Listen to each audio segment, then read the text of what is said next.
Don't know what happened there. Button's not working. Hang on. Let me check something. Oh, I did that not. Hang on. Let me test. There you go. Now it works. I don't know. Buttons. Sent to test me. I don't know. Hey everyone. Welcome. Hopefully you can hear and see me now. Welcome one and all. It is Warhammer Sunday times. It is Sunday. I have my iPad of chat. I have Guthorm, the chat monster, who looks after the chat for me, who you can't... I'll put him there so you can see he's there. There you go. Guthorm, the chat monster. I've got my enormous coffee. I've got a little bit of a headache, which I usually do have on a weekend. I don't know why. And it's time to do some work. If you've not seen one of these before, welcome. It's basically 3 hours of me doing as little work as possible, mostly, and hanging out with you guys in chat and having a good time. It's all about you guys having somewhere to hang out and chat, especially right now while the world's on fire. So make the most of it. If you're watching this, and you can see there's the chat box there, but that's not the live chat. That's just the post chat, so people who watch this later can see what the chat is. If you're watching this and you can't see the live chat, you're not watching it on YouTube, then please do come and join in. If you're watching it somewhere else, hit the YouTube icon that's down under here somewhere at the bottom of the video player. Hit that icon. That'll take you to the YouTube page where you can join in the live chat. If you're on a mobile device or a tablet or a phone or something, it might be underneath the video, so scroll down a bit. But do come and join in. It's all about hanging out and having a good time in the chat. Welcome. As you know from last week, we were working on, I was working on lots of Poxwalkers. I was working through issue 60 of my Warhammer Conquest part work. And I've got one guy left to make, and then we're on to issue 61. If you're not sure what that is, I'll tell you in a minute. As always though, before we get going, quick shout outs to all the people that make this stream and my entire channel possible. First and foremost, my lovely, beautiful, lovely, they don't smell half bad at all patrons who support me on patreon.com, patreon.com/modelmakingguru. They support me on there, and you can do it too if you want. They pay my wages, they keep the lights on, they keep food on my table. So massive thank you and big lovely hugs to all of them. And of course to emodels.co.uk and goblingaming.co.uk. I was about to say Gross Models there. Gross Models, one of my affiliate sponsors. emodels.co.uk and goblingaming.co.uk, the two companies that help support this channel as well. Links to both of those in the description below the video. You can save a lot of money. You can order through eModels for your traditional model stuff, or Goblin Gaming for your Warhammer stuff, or any tabletop gaming related goodness. Lots of savings to be had. Check them out. Anyway, let's crack on. If you've not seen one of these before, I'll try and do as much work as I can, but I can't guarantee anything. I've got my chat here, so I will be talking to you guys. I'll mostly be speaking to you guys. So if you do want to get my attention, I have it right here. Please, if you want to, please do. If you want to ask me a question or get a comment or anything like that, put it in big, fat, capital letters, or bold, as Ted would call them. Put the whole thing in capital letters, so I have an opportunity to see the comment here as it sails past while I'm working. If you want to, you can do a super chat, which is the dollar symbol at the bottom of the chat window. That will put your comment in a coloured box. It'll put an animation up here with a little sound that'll obscure the Goblin Gaming head. You can do that. It also helps support this channel a little bit as well. So it's a way you can support the channel and have fun at the same time. And there we go. Now, let's crack on. We're going to have a quick look at who's in chat. Hey, let's have a look at another... Hello. A thing happened. A few seconds. Crimer has super chatted £4.99. I'm give money is not from so much crimes. Honest Gov turns to camera. Or is it? Voiceover. It is. His name is Crimer because he is best at so much crimes. That's going to be Paul from Team Inept. And nobody apart from me and Paul will get that joke. If you know what Crimer Show was, you'll know what it is. Crimer Show was fantastic. When you finish watching this, go and look up Crimer Show. It's just... I can't explain it. I just cannot explain it. Just expect Paul's comments throughout the entire show in chat to make no sense whatsoever. Thank you very much. Thank you very much there, Crimer. Very kind of you. I don't mind having money that's illicitly gained from so much crimes. But, hello, we've got another one. Scaly Models super chatted £1.99. Here it is. Thank you very much, Scaly Models. That's Dad. If you don't know, that's Dad. Thank you, Dad. Those are super chats. As you can see, you get a big colour box in the chat there. You can see it there, and I have no way to miss it. Yes, Crimer. I don't mind getting money from Crimer as long as he's not committed so much crimes in a blemp. Because no one man should have so much blemp. Anyway, where was I? Yes, nobody will get that joke about Crimer. The first person I've got in chat, obviously wasn't the first one, but the first one I can see is the Raging Modeler, who says Spoot.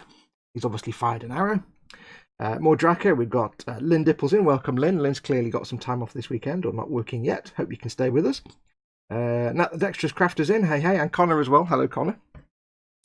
We have Scaly Models, of course. Dad is one of your mods, as are Chris at Gross Models, Paul at Team Inept, also Crimer, I suspect. They are your mods. They're lovely, lovely, fluffy, little, tiny, big-eyed, vulnerable-looking forest creatures, and they'll look after you and keep you safe. But if you cross them, they'll bury you alive and feed you to the worms, so don't cross them. Then we have Nim is in, Nim Cinder in. Welcome, Nim. Morning. Model Making Mayhem, I am within. There's Scaly Models, another one of your mods. Stiggly Models, also aka Dad, aka Mike Mountain. He's changed his channel name again. Model Making Trucker, Lewis is in. Welcome, Lewis. Let's have a look. Aging Modeler, Chris Aggress Models. We have more Draka09. Welcome, more. What else have we got in? Carl at Making Models in. Welcome, Carl. Welcome. Thank you for coming along. Feel free to pimp your shizzle, seeing as I pimped my shizzle in your stream last night. You were. By the way, I do encourage people to pimp their stuff. If you have a YouTube channel or a blog or a website where, you know, not selling things, but where you're doing your model making and stuff like that, like we do. If you're a YouTuber or you're a blogger or something like that, and you've got model making related stuff and you spread the word, do feel free to let the mods know and they can post a link in chat for you. You guys can't post links, but the mods can. I'm more than happy for you to promote your YouTube channels and blogs and things, as long as they're model making related and not selling stuff. If you sell stuff on your website, if it's a shop, don't pimp that. We have Ross Medlock. Welcome, Ross. Jamie Bone is in. Welcome, Jamie. Lamb or beef today? Or chicken? One lamb, beef, or chicken? One of the three. Connor asks, Fox, are you doing your models today? I certainly am. We'll get to them in a moment. I certainly am, my friend. We have... Who else is in? Raging Modeler is in. Done that one. Wayne Hayward is in. Welcome, Wayne. Interzone 88. Welcome, Interzone from Australia, if I remember rightly. Going back a year now. I have to remember when I last sent you something. Probably not. Probably is. I think so. I probably got it wrong. I probably have. I always do. I don't know. We have Candy Grown for Mongo. Yeah, Candy Grown for Mongo. Mongo like candy. Mongo is porn in Game of Life. Yes. Anyway, where are we? Nimcinder in, more Draka, in Zone 88. Edward Leonard's in. Welcome, Edward. Beyond Hope, morning all. Can I go back to sleep now? Nope, sleep is denied. Sleep is denied. Model Making Mayhem. Oh, everything jumped. I may miss a couple because it jumped. We have Charlatan Triple X. Hey, greetings from Berlin again. Welcome, Charlatan. Easier to say Triple X than XXX. Linda Paul. Dad has done the question. Dad has done the important question, which is, of course, bench and belly. What's on your bench? What you're working on? Doesn't have to be a model. It could be a drawing, a painting, a sculpture. You could be making things out of macaroni or out of packing foam. Doesn't matter. Something happened. Ionella subscribed. Thank you very much, Ionella. Welcome to the channel. What are you making on? It could be you could be painting your window frames in the house. It's still technically crafty. So what are you doing? What are you doing right now? And Belly, what are you having for your dinner, or what have you had for your dinner? We need a bold button, says Chris. Yes, that will just break Ted. Right, let's have a quick look, see if anybody else has popped in before I go back and go through the... Who's doing what? Crimer says, I am big fan of Fox, but I am leave horse head in bed. You can't refuse my offer. Oh, it's going to get great. Nobody knows what Crimer is, but I think it's hilarious. Go and look up Crimer later on.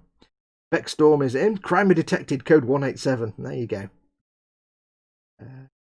Right, I think that's everyone that's come in now, so I shall whiz back. Dad did ask the question. Before we get going, I'll quickly have a look through the bench and belly that we've got.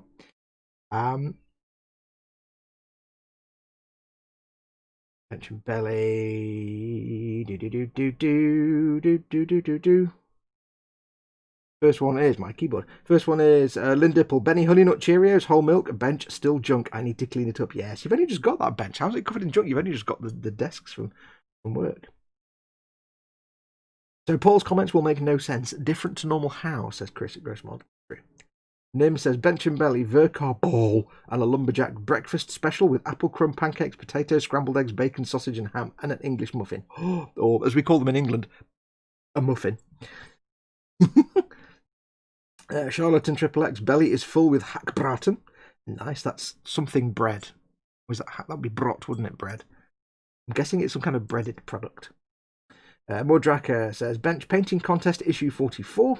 Sorry, Painting Conquest even.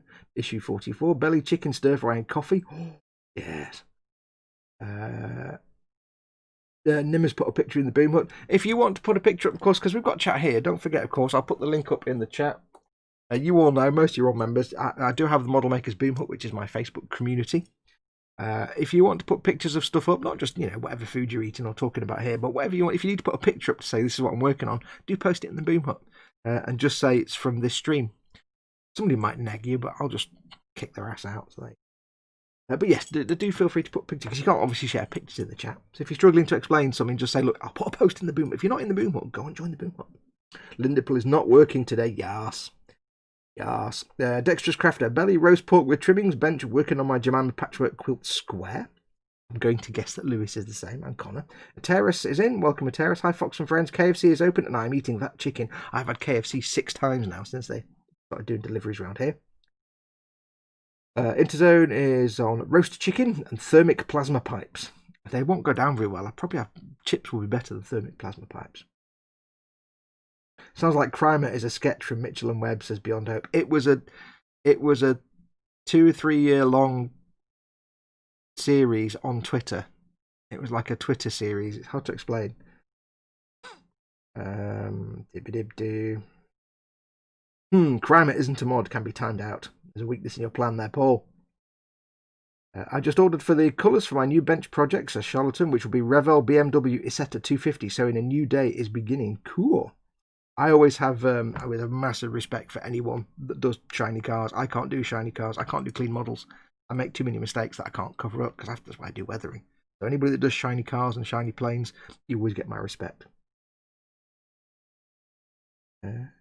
I think it's beef today, says Jamie. Yes, this is correct. Shazam confirms yes, Australia. MDK, says Beck Storm. I don't know what that means. Oh, I got a sniffly nose. Trucker, bench 200mm Royal Navy midshipman bust, belly, pork and trimmings. Yeah. Crimer says Austria, I am sell kangaroo from back of Crimer van. Discount pride in bulk. Belly Bacon Baps bench ME109, says Tim Wilkinson, although I read that as Belly Bacon Baps bench me. And I'm like, well, of course you're at the bench. It's your bench. ME109, not me.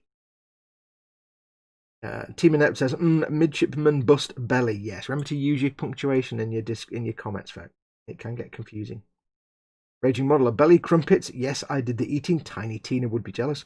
Bench Red Dragon Wormling, and I've got to read this again. I still don't know what it is. Red Dragon Wormling and Dunran D&D things. And I have an adult blue dragon in the mail. Ooh.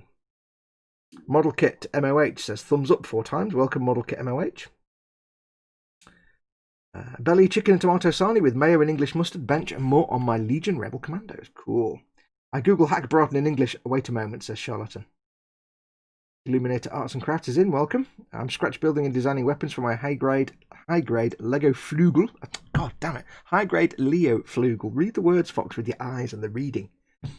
HG. I just said H as well. Hang on. Enormous coffee time. Every time I say H, my ancestors spin violently in their graves. HG Leo Flugel and my tall geese builds. Haven't eaten anything yet, sadly. Make a Model says, now then, peanut butter and brown sauce sandwich. Peanut butter and brown sauce. Peanut. Gutham's not quite sure about that one. Peanut butter and brown sauce. I'm going to have to try that now. I'm not the biggest fan of brown sauce. I might try it. I might try it later. Peanut butter and brown sauce sandwich, and currently creating a 1700s Polish village in a game called Ostriv. Peanut butter and brown sauce, says Paul. I should ban you for making. I should ban you for that.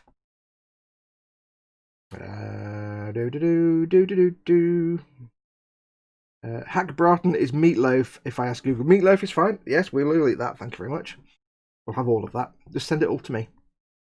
Ross Medlock, bench 135th S100 Schnellboot. Yeah, das ist richtig. 172nd U-Boot, 148th Harrier GR3, and a few AOS fighters. Belly, nothing. Bench. Wait, stop. Beyond Hope. Belly, nothing. Okay, what about what are you going to eat? And what are you going to eat? What are your belly plans? Bench LED lights and greaseproof paper to make my own diffused light for my workbench. The LEDs undershielded or giving me eye strain. Yeah, a bit of greaseproof light, or if you greaseproof paper over an LED just softens it a bit. I've got you can't see them here, but I've got 2 LED lamps on each side, and the clear plastic on the front is actually frosted by default. But if you want to clear them, if you haven't got any greaseproof paper, I've also got a light over to the side where I just put a piece of kitchen tissue, and just taped it over the lamp. And it's a bit more opaque than greaseproof. It's probably a bit more opaque than you might want, but it does soften the light really nicely if you've got a real harsh light you're trying to take photographs. So if you're desperate, kitchen tissue or even toilet paper might be a bit thinner. Get some toilet roll. I know you don't want to waste it right now. And just tape it around the edge of the light. And it might soften it quite nicely. Might be a bit too opaque, but at a pinch. Hey. Alex Geis is in. Welcome, Alex. He cooked up some barbecue pork ribs last night. Lima Crazy, welcome, Lima. Says bench 172nd P38 and Warhammer Beasties belly Portuguese chicken. Hi from Sydney. Welcome from Sydney. I mean, welcome to you in Sydney from Cheshire. Explain Portuguese chicken. We need more information. We need more information on that. We need to know what. I've never heard of it. I need to know. I need to type it now. Are you typing it now? I need to know now. I'm hungry. I'm hungry. I've got 3 hours till I can eat. Oh. Nim is waiting on the mailman to come and drop off my packages. Not a fan of brown sauce, but I like HP's barbecue flavour. Yeah, barbecue sauce is alright. And I think I'm actually up to date with the chat there. So, welcome one and all. I need to just quickly not blow my nose, but I've got the camera sniffles. Oh, there we go. Oh. I'll give you a quick freebie. Slap it on. There you go, quick free TED for no reason. Right, let's crack on. So, yes. What I'm doing today, like I say, we were working on issue 60 last week of the Warhammer Conquest. If you don't know what Warhammer Conquest is, it's a part work by Hachette, who normally do like part works of boats and cars and things. It's a part work, over 80 issues. You can build up a Death Guard, small Death Guard army and a small Space Marine army from the Warhammers. And at the end of it, you've got 2 big armies, 2 medium-sized armies, probably, including figures and vehicles and everything else. I did start painting some of these and videoing it, but I realised I was following the magazine, it was garbage, so I've stopped. I'm just getting everything built, and once everything's been built, I'll then start filming proper video painting guides for everything. I'll strip everything that I've painted back, and we'll start again. So we were doing issue 60, which was a whole mess of Pox Walkers. I've got 1 left to do, and then we'll move on to issue 61. Colin at Festa 67's workshop is in. Welcome, Colin. Hello, buddy. You alright, dude? Oh, nice to see you. Ted never watches my streams. Have you noticed that? Never watches my streams, Ted. Honestly. Won't get out of bed for more than less than a fiver. Watches my streams. I feel crushed. I feel crushed, Ted. I am. Truly. I'm not. I'm only joking. It's probably busy. Ted gets all the DIY to do around the house during the day. So we'll get this guy done. How is everyone anyway? I hope you're all well. If you've not seen one of these streams before, I'm probably not going to get a lot done here. I do tend to spend my time talking to you guys, and then occasionally remembering I'm supposed to be doing some work. So yeah, I'll get as much as I can done. I hope you're all well. Hope you're all well and staying safe, given everything that's going on in the world. As always, I'm going to put my headset on. As always, treat my chat as 2 things. 1, a place to actually get some human contact. If you're like me and you're stuck indoors and you can't actually go out into the real world and see actual real people, then treat the chat as your chance to make some human contact. That's why I do this stream. And you'll notice that the group of us at the various channels, we've started doing more streams over the last couple of months just because of the obvious reasons. And it's purely because we want you to have a chance to hang out. So, if you're watching this and you're not in the chat, come and join the chat. Yeah, but hopefully you're well. I've forgotten what I was going to talk about. I had a whole point there. Never mind. I had a point, but it's gone. Can't go back. What was I going to? I was going to mention something. I was going to do 2 things. One was treat the chat as I've forgotten already. I don't know. And you guys won't remember because nobody really listens to what I'm talking about. I'm just in the background as like a little bit of a background hum. And the stream just facilitates you hanging out in chat. Hopefully you're all, wherever you are in the world, hopefully you're good. Safe. I really can't remember what I was about to say. God damn it, fuck. Now, here we go. What's been going on the week? Well, I started work on, if you didn't watch my stream yesterday, my Skyrim stream, I'll say again, I started work on episode 3 of the Millennium Falcon build. And within about 5 minutes of starting filming, I got a call from Pete Mate from eModels to do some work for him, and I'm like, oh. So that didn't get very far, but I am working on episode 3 of the Millennium Falcon. I have received a number of packages. I did the mail video last week, the mailbag video, with the jump scare. Thank you very much, Kenneth. I have since then received more packages, and I will be doing another mailbag video, possibly tomorrow. I like that when I get packages at the minute, I put them in quarantine. I spray them with stuff and I put them in quarantine for a few days just to make sure there's no nasties on board, inside or outside. And if there's anything inside, it's all died off. So don't send me any live animals. That's probably not a good idea because they might just, not survive. Not that you send me live animals anyway. Not that I would want you to, because that would be stupid. So I got a whole mess of packages. Some of the stuff I've bought and some of the stuff people have sent me. So we'll get another mailbag video done. Maybe tomorrow. Maybe tomorrow. Copyright.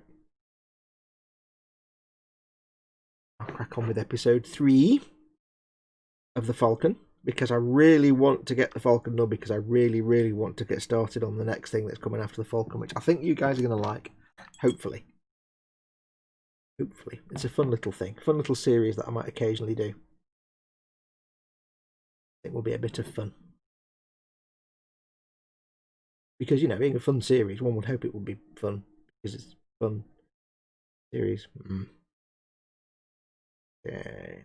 Hey, Nub's gone. Nub, be gone. Model making trucker. Oh no, my modelling lamp has just blown and the shops are 15 minutes away and shut at 4 PM. And it's go for it, leg it. Drive like a crazed loon, if you're allowed to leave the house, of course. Observe social distancing norms. Take a mask. Leave the house. Go and get one.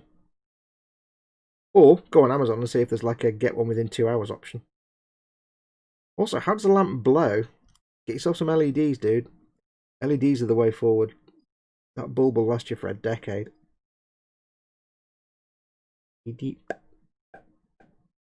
nubulations. Yes, so we'll be doing a mystery package and hopefully another Falcon video this week. I'm hoping by the end of this week to have all the assembly for the Falcon done.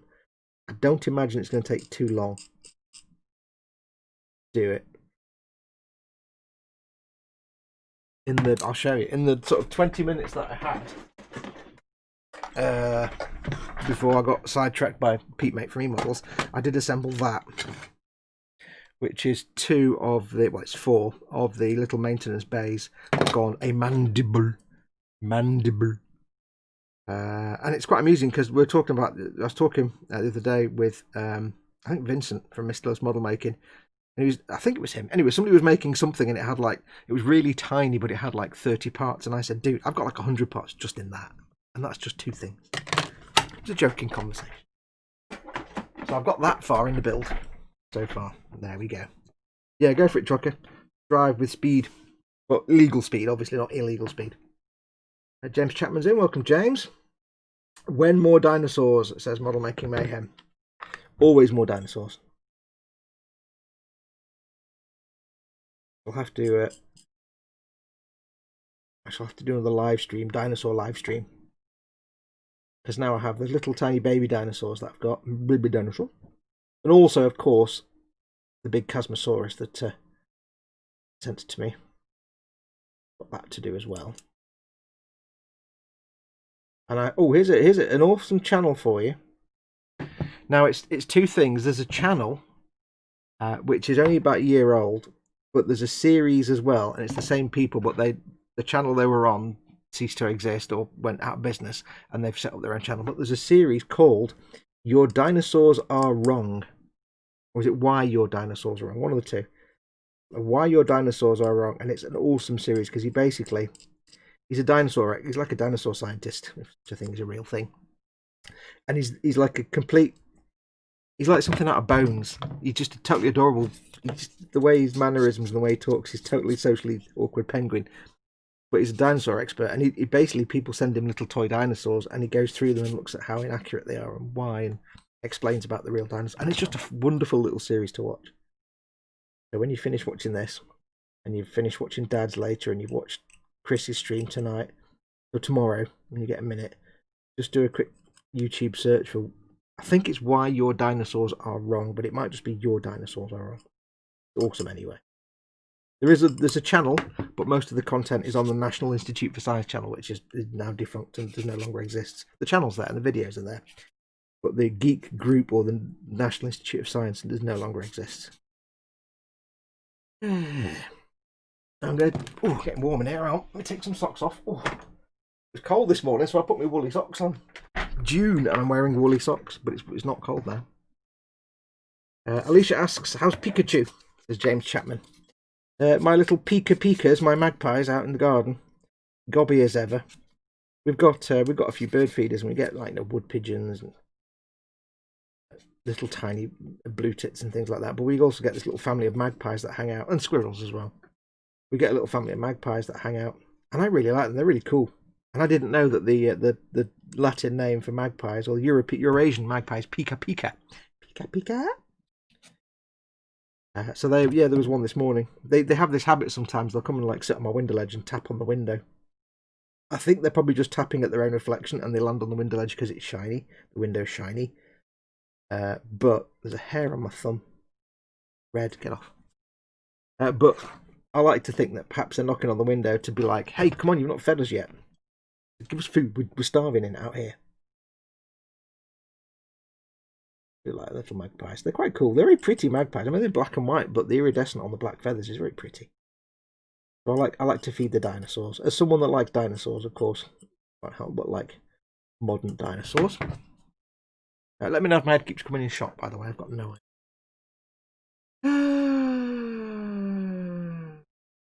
I read the first episode of Crimer. I don't get it, says Chris at Gross Models. Then there's no hope for you whatsoever.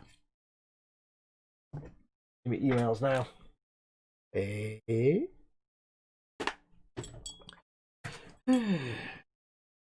Buy extra bulbs, says Lynn Dipple. Yes.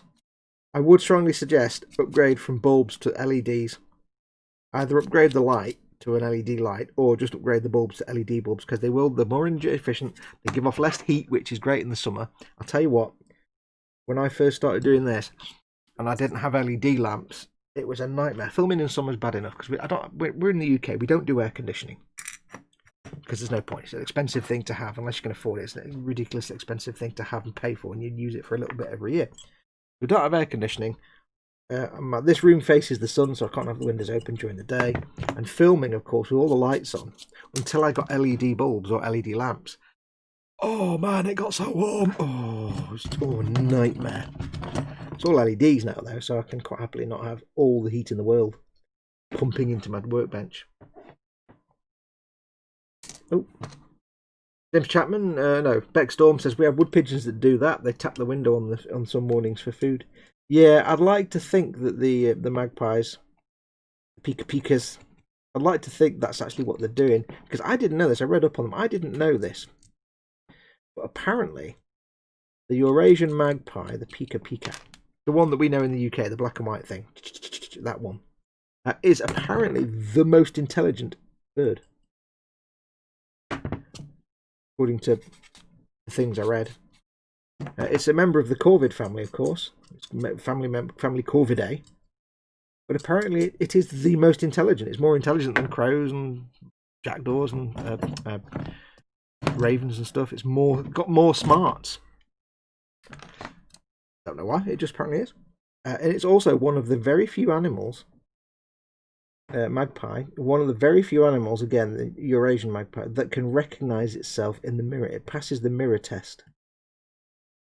And there's not many can do that. It's a real small list of creatures that can do that. So it basically suggests it's either self-aware or at least understands its own physical form. If you don't know what the mirror test is, it's a widely used test to test at the level of self-knowledge of creatures. Basically, you have an animal or an organism, and you place a small, say, sticker or blue dot, or you make a mark on it somewhere in a harmless way. They've done it with elephants with big blue stickers, and they've done it with like cats and dogs with little stickers that they put. And it's somewhere where the animal can't normally see it. Usually, above the eyes, so on the top of the head or something. Somewhere the animal's got it doesn't know it's there. And what you do is you get that animal in front of a mirror. Now, if I didn't know there was a sticker on my face because I couldn't see it, and I looked in a mirror, I'd be like, "Oh, there's a big sticker on my face. What's that from?" And as model makers, we've all done it. We've all looked in the mirror and found we've had like a RAF Roundel decal stuck to our face or something, or some kind of decal we've been working on. Like when them decals disappear, you get them off the paper and they vanish. They usually end up on your finger, and then the next thing you know, it's on your face or your nose or your ear or something. Well, we'd be like, "Oh, we've got a thing on my face," and we wipe it off. That's the mirror test. 99.9999999% of creatures, when given the mirror test, they look at themselves in the mirror, and because they have no sense of self, they have no sense of I, they don't understand the concept that what they're seeing in the mirror is a reflection of them. So, at the base level, many creatures will simply attack their reflection because they think it's a competitor. They don't understand the idea that what they're looking at is actually themselves. But some creatures do. Humans obviously do. Not all humans. Probably wouldn't get many people passing it in Salford 6, but, hey. So not all humans. I know Paul and Chris will be able to tell me other places. Dolphins can do it, I think. Elephants, I think, can do it. Magpies can. And a very small number of other creatures, I can't remember, it might be the only bird that does it, the magpie, I'm not sure. Well, not very many of them. Anyway, fascinating thing. Yes, they are the most smartest. They've got the best brains. Apparently. And I found a new appreciation for them because we've got some nesting in one of the trees in our garden. And you get the magpies, and they're just noisy, clattery birds. They make their noises, and they make all the... But having them in the garden for a few years, I've learned to appreciate them, because I know that when they're making that clattery sound, that's an alarm call. It means there's a cat in the garden. And we've got bird feeders, so it's quite good, because I'll hear that chattery sound. I'll go downstairs and I'll scare the cat off, and then the magpies will be quite cool, and other birds will come back. So I think, in a little way, I've conditioned them a bit, so that when they see a predator, they know if they make the noise more than normal, I'll come down and try and help them out. Again, I'm anthropomorphizing there. They might not do that at all. It might not be the case whatsoever. There's a seam line here that I can't actually get to with sanding, so I'm going to have to use the scrapey and hope it goes smooth enough.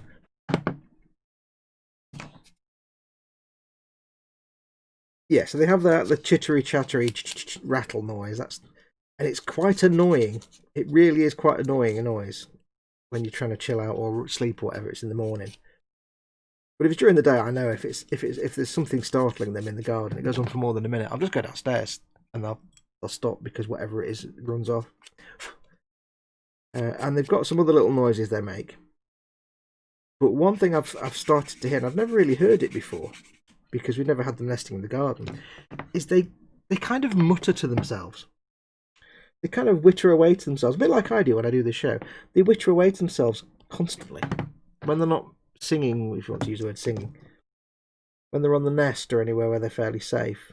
And it's little weird, artificial, squidgy noises. They're so adorable. It's like somebody with a little sort of old mode white noise generator making little noises. And I'm trying to read up on it, but nobody really discusses it. I've not found any information about it. They talk about the alarm calls and things like that, but nobody really discusses the general sort of muttering and chittering to itself and waffling that it does. And it's actually really adorable to listen to, so yeah, I like that. Anyway, we'll have a look at chat in a minute. See what people are doing. Yeah, I like the magpies. They're fun to watch. They've certainly got the smarts. I mean, I mean, hell, a rock's got the smarts compared to the wood pigeons. They're just the dumbest creatures in all of God's creation, look.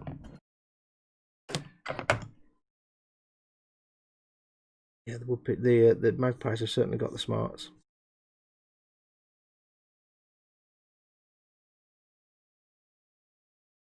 Do. And they're all dinosaurs. That's the best thing. Dinosaurs in my garden. I can sit and watch dinosaurs doing dinosaur things. It's awesome. I need a brush for the sandy removal. This brush will suffice.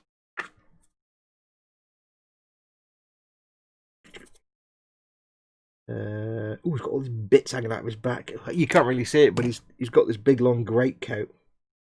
And because it's riven with holes, all these pustules and worms and maggots and bits of flesh and tentacles just pouring out of it. It's just disgusting. I like these Death Guard dudes. There's something cool about being able to make gross things. Do. Seam line. Done. Right.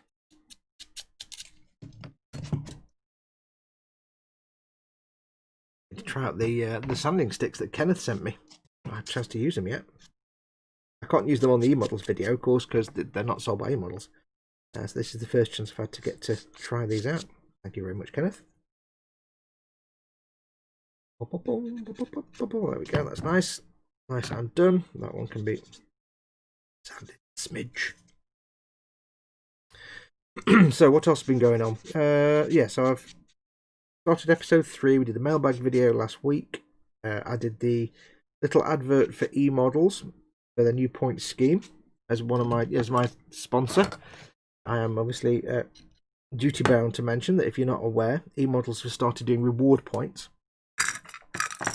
Basically, every time you place an order, you have a swig of coffee. I drink a lot of coffee. Every time you place an order now, you earn points based on how much you spent, and those points sit in your account. They're linked to your account, and then what you do is, whenever you've got enough points, or when you see something you want and you've got the points for it, or you're just buying something and you want to, use up your points, you can use those points towards things you want to order. So if you see a model that's a tenner and you've got a tenner's worth of points, you pay nothing apart from shipping. If you've been accruing points for a good long time and you've got lots and lots and lots of points, you could be buying yourself a very expensive model for free. So yes, points now available on the e-models. Let's have a quick look at chat in a second. The Raging Modeler, are you still suffering Gunpla burnout? Always. Always. Yeah. Excuse me, burping there. Kind of. If you don't know what these are referring to, basically, when I started my channel, I was doing a lot of Gunpla. Well, when I first started doing this model making guru, I didn't even have a YouTube channel. I was doing World War II stuff, which is what I used to build anyway. I discovered Gunpla and was like, oh, this is brilliant! Lots of fun building and lots of fun painting, but no stress of building. However, look, now I've got 2 of these. Look, 2, 1 for each.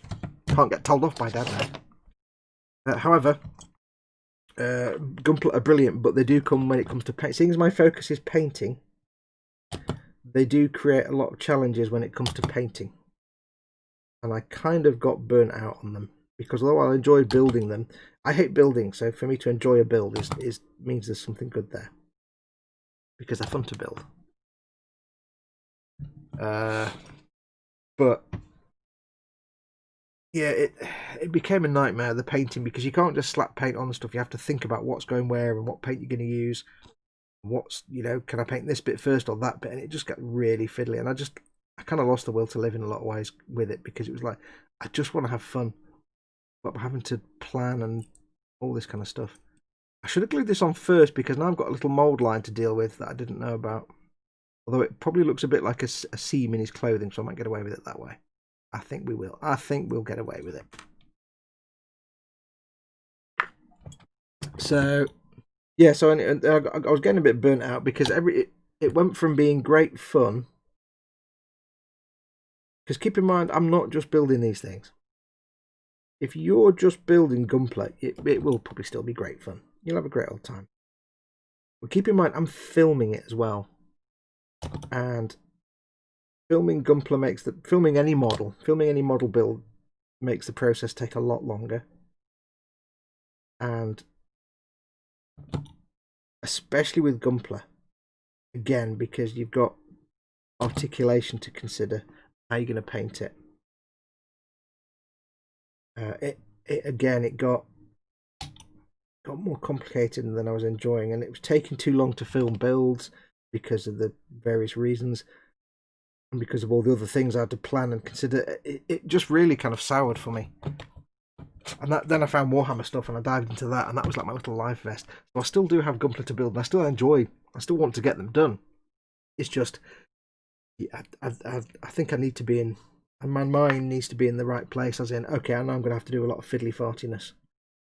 Because it really was the case that, I don't know where this arm goes, it really was the case that with, say, something like a Warhammer kit or a traditional model kit, like I built little Meng chibi tanks and stuff, all of those, absolutely fine. I can get them built. I can start the build with a very, very simple plan in my mind of how I'm going to paint them and what bits I need to sub-assemble first. No problem. And especially if it's like a little tank or something, you can pretty much build most of the thing first, and just you'll only have a couple of things on sticks to deal with. Oops, that's wrong completely. Yeah. So say I was building, you know, a tank or something, it might be I might have the upper and lower holes, the turret, and then some bits and bobs. I might have like 5 things on sticks, brushing. With the Gunpla, I could have 50 or 60 things on sticks, and that wouldn't be everything. That would just be the armor, would just be the inner frame.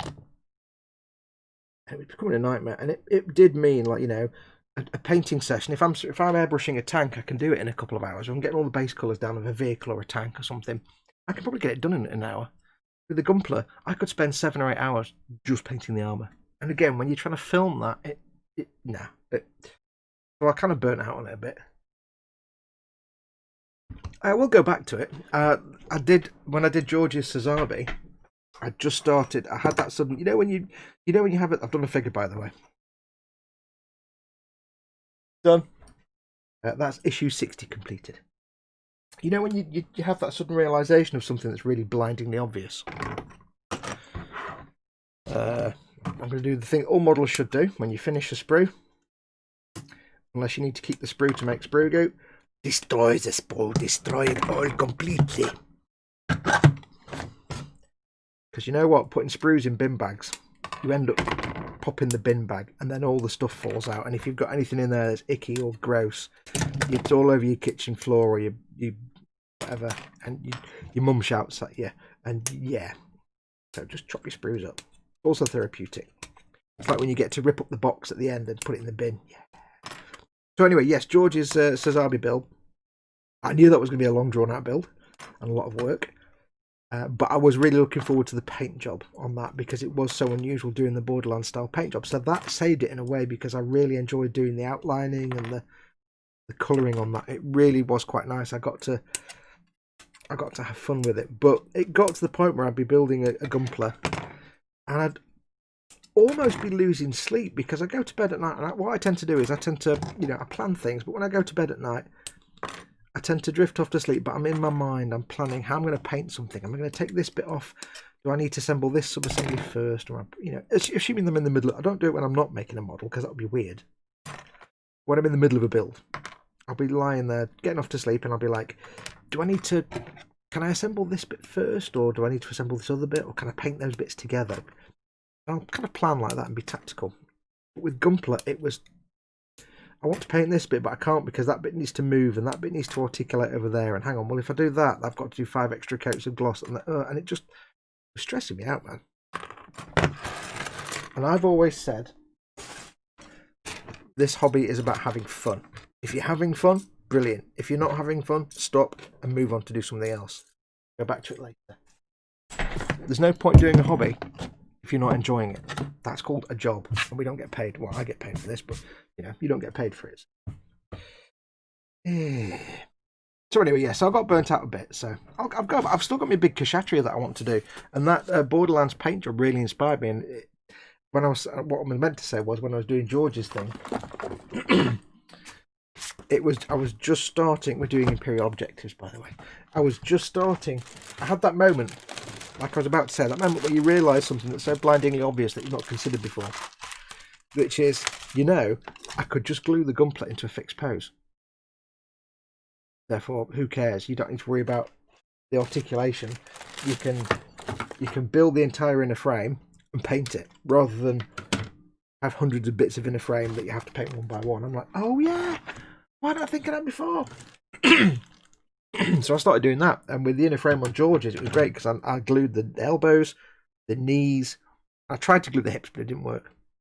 Glued the elbows, the knees, and the ankles, and it meant that I could have, instead of having like 35 things on sticks that I then had to assemble into a leg, I just had the leg, the inner frame leg. Spray that, done. So it went from half a day's work to get all the bits from the from the leg and prime them and paint them and assemble them, and then half the paint comes off because the joints move. Now there's the leg, done. Half an hour's work, and that changed a lot of things. So going forward, that's what I'll be doing. But I am quite looking forward to doing the Kshatriya.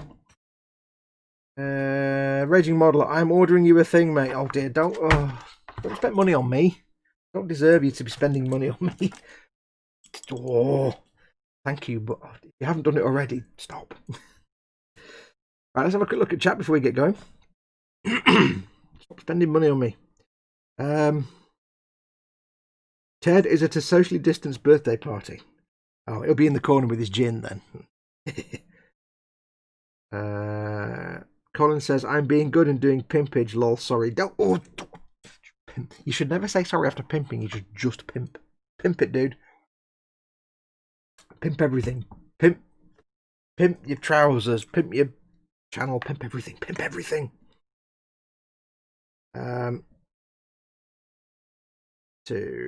Yeah, so I did get burnt out on them, but not so much burnt out on Gunpla as a concept. It's more burnt out on the extra work I had to do, because I want to paint. But I don't want to sit there airbrushing for 9 hours straight, because that's just arse. At the end, you take your mask off, your hand's cramped, and all you can smell is face. It's not good.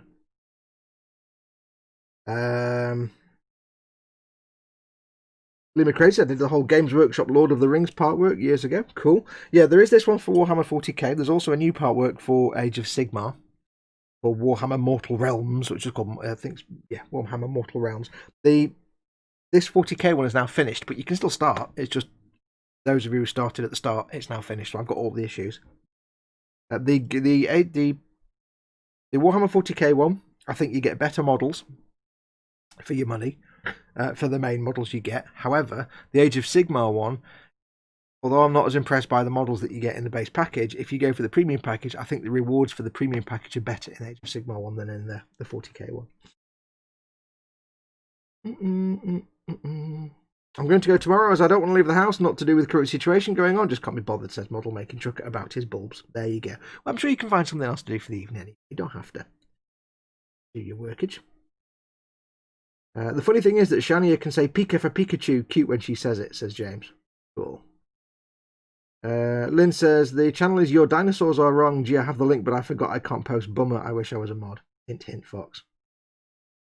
And then Dad puts up a link for Your Dinosaurs Are Wrong. That's the channel, but that's only the last year. There's a load of episodes on the National Institute of Science channel. There's only one episode on that new channel, because they've only got around to doing one. But yes, that's the right one. Magpies used to dogfight my remote control plane, says Lima Crazy. Do keep in mind, by the way, if you're Australian, as far as you're concerned, a magpie is a murder death bird. In the UK here, magpies are completely harmless and just kind of cool to watch. They're not anything like your murder birds. We have a couple of large crows around here that bully the magpies.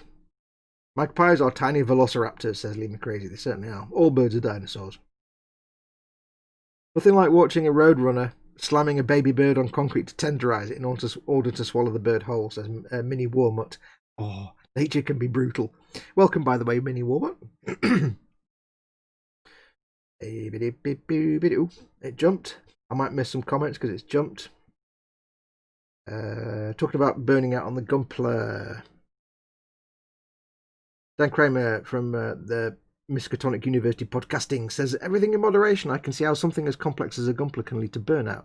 I think the complexity is one of the reasons so many prefer to build them out of box with minimal painting. Absolutely.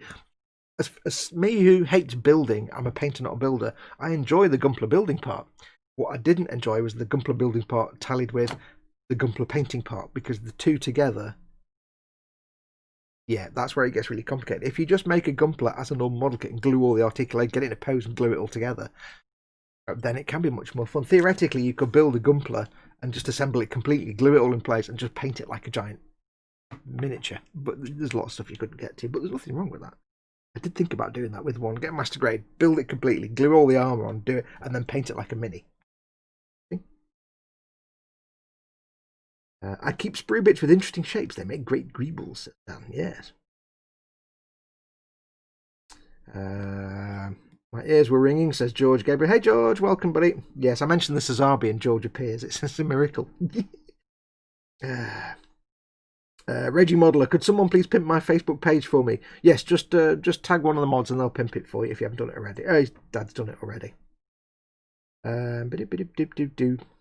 Can I pimp Nat, says Model Making Trucker.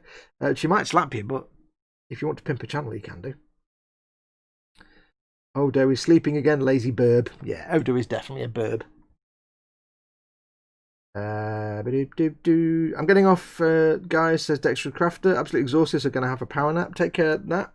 Thanks for coming in. Osric 9000 is in.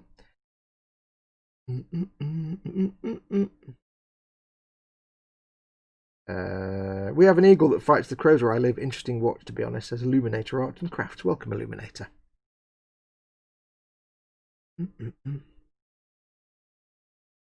I wish I was close by to you. I like the building more than the painting. I'd love to build stuff to send to you for the paints, says Dan Kramer. It'd be cool. Well, I know that Steve is sending me, you know, Steve that does all the scratch building in the boom. He's sending me that land speeder sort of knockoff thing that he's built to paint. That's going to be fun. I'm going to send it back to him. Gary Reynolds in. Welcome, Gary. He says, like part works, did the Millennium Falcon, now doing the Terminator. I started the Millennium Falcon. Moving on. Right. So what do we have to build? We have to build a Medicae servitor, a Medicae table, a sacred reliquary. Sacred reliquary. Look at the muscularity. Ammunition crates, a comm center, and a scatter field generator. None of which are particularly complicated, but these kind of scenery sprues guarantee they'll have all the worst mold lines in the world and take hours to fix. Right, so we want sprue number 2. Sprue number 2. That'll be the one with the tracks on it. Let's just look for the tracks. We've got, where's the one with the little service tracks? There we go. It's spread over both. Okay, right. So we want the sets of tracks. That Falcon is how I found you, Fox. I think it was worth it to you to get people to your channel. Well, I have to admit, when I started that big D'Agostini Falcon, I went from like 300 subs to about 5,000 within about 2 weeks. Yeah, and then I never finished it. That was not deliberate. That was not deliberate. That was not a plan at all. It literally was a few episodes in. I'm like, I can't fit this on my desk when this thing. I didn't realize how big it was going. I knew the dimensions, but you know, you say this big by this big. This isn't coming off the sprue. You say, you know, something is X by X. I understand the numbers, but it doesn't mean I have any concept of exactly what those numbers mean. You tell me something's 2 foot by 3 foot. In my mind, I have an image of what that means, and you'd actually show me the thing, and I'm like, oh bugger, I can't fit that on my desk. That is bigger than I thought. I'm going to have fun taking these off the sprue, aren't I? These are going to be all awkward. I can see that coming. I want 2G, 2H, and 2F.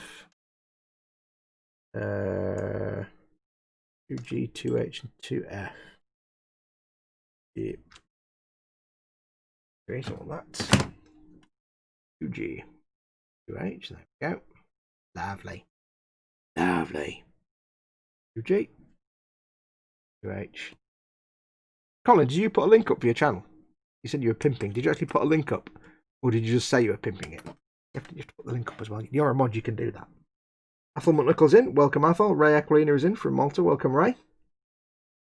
Yeah, wait your turn, Dan. Fox's painting skills are mine for now, says Cynical Steve. Yeah, it's Steve that's sending me the land speedery thing. It looks mint.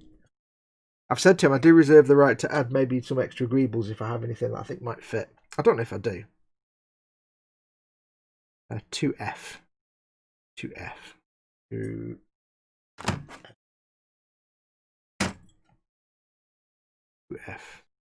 Let's just...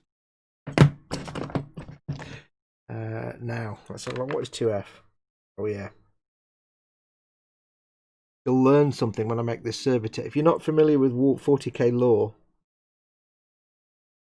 you're about to learn something exceptionally disturbing.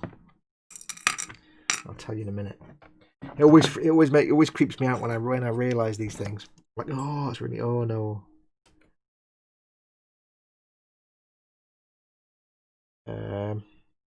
What was I talking about? No idea. I was talking about something, probably.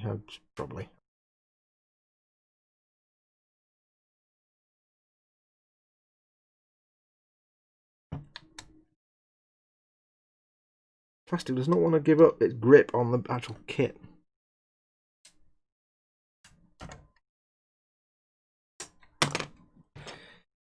Right. Let's get this. Okay, servitor. You're not allergic to peanuts, are you? No. Not at all. I'm not the biggest fan of peanuts. I don't mind peanut butter when it's smooth, or but it's got jam and stuff. But I wouldn't. Oh, and I don't mind eating like dry roast peanuts and things. But I wouldn't like put my face into a jar of peanut butter on its own. Some late, but PC problems, updates from Windows. Oh, that means I'll have an update later. Oh, just realised something. Have I turned off my Windows update? Let me check. Oh, better just check, otherwise the stream might fall over. Did I pause everything? Yes. Although I forgot to pause Windows updates, I did it the other day, so we're safe. We're not going to fall over. Dan Kramer says the size of the Ecto 1 is the thing I'm looking at too. The car is about the length of a skateboard. Yeah, is that the Hachette as well? I can't remember who's doing that. The D'Agostini at the Ecto 1, it's like 1/6 scale or something. That's the thing. The big Millennium Falcon, I didn't think. I knew the dimensions, but it was only until I started building it in parts and I'm like, on my desk, and I realised how big those dimensions were compared to my desk. Yeah.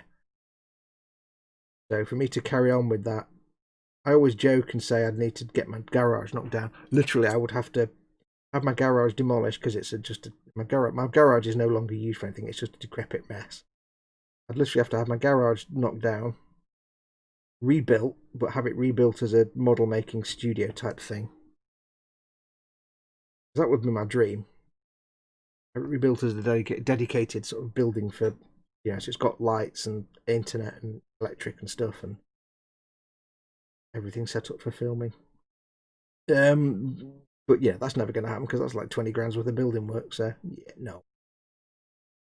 Unless I win the lottery, that's not going to happen anytime in my lifetime.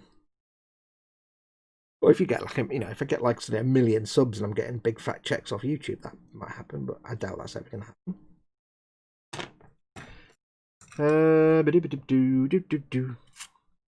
Illuminator Arts and Crafts. I love the building process more than the paint. I'm getting better at painting, but I concentrate more on building and scratch building. It just makes more of my projects possible. That's exactly what Steve does. Are there any non-Games Workshop sci-fi tank model kits you could recommend? Asks Heffling1. Yeah. I do keep meaning to get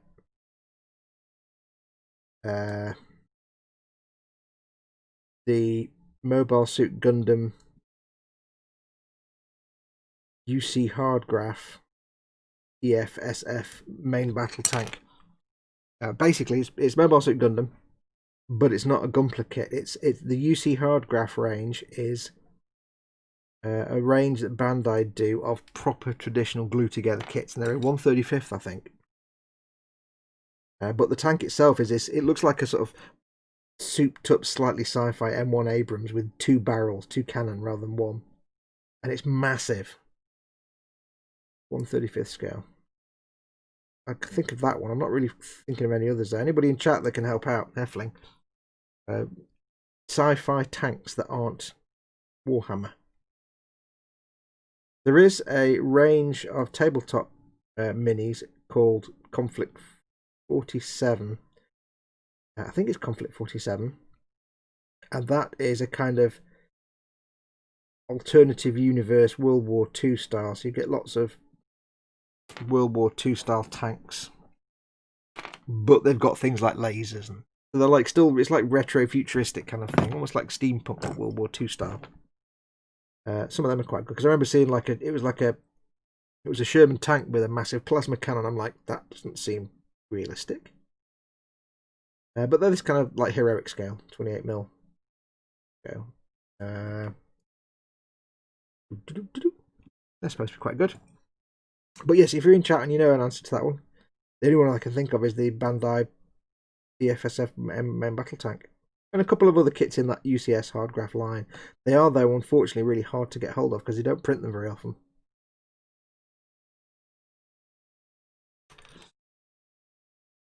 The M61A5, that's it. It's amazing, but it's been out of print and it's very overpriced. It's got like photo. It kind of came out in the days when photo etch stuff wasn't that common, so it's got some photo etch and things. Quite fancy getting one day. And that's those bits denubilated. Need to clean them up now. Now this is where it slows down now, because although these are like little simple things I'm building, things like scenery and stuff, they always have the worst panel lines to clean up that take the most time. So, swig of coffee. Lima Crazy says you've got the Clone Trooper droid hover tanks. Oh yeah, good point. There are some of the Star Wars Clone Wars vehicles. Actually, although I despise with a vengeance Revell Star Wars, I did actually fancy getting some of the Clone Wars, like one of the. There was one vehicle, I can't remember what it was now. Oh, I wanted to get the big Republic cruiser, you know, the big massive triangular thing, but they're all out of print. That's the problem. And there was something else, not the Arc Fighter, because that just looks like garbage. There was some vehicle, but I can't remember what it was. Oh, it was the normal dropship, the Clone Trooper dropship. I fancy one of them, but again, they're all out of print, so oh well. Everyone has to build the Sherman. The Tamiya Sherman, says Scaly Models. This is true, but it's not sci-fi. Don't need those. Put them safely away over there. Raging Model, you have two things on the way to you. Oh, stop spending money on me. I'm very, very grateful, but whoop, I'm also telling you off at the same time. But thank you, but telling you off. I don't know how to tell off and be grateful at the same time. I can't quite figure that out. Thank you very much. They will have to sit in quarantine for a few days though, so don't worry if they don't get a mystery package time video like the day they arrive. Don't send me anything frozen because that's going to melt when it sits there for 3 days in quarantine. Just before anybody sends me something frozen. Drop Zone Commander sounds interesting, says Heffling. Oh, I forgot about that. Star Wars Legion or Bandai models? They're Star Wars Legion, yeah, that's the other. I totally forgot them as well. That's the again, tabletop Star Wars game, lots of vehicles in that.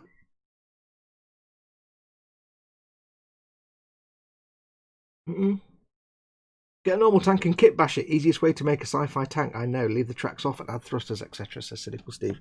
Cynical Steve is your scratch building master. I myself warhammered up a French Panhard AML 90 armoured car and added loads of like Warhammer weapons and bits to it and stuck a Warhammer tank commander in the top. That was quite good fun. Ordered via the Amazons, it says Raging Modeler. Cool, thank you very much. I don't know. Someone should do Halo kits, says Lima Crazy. Revell did, but being Revell, they were garbage.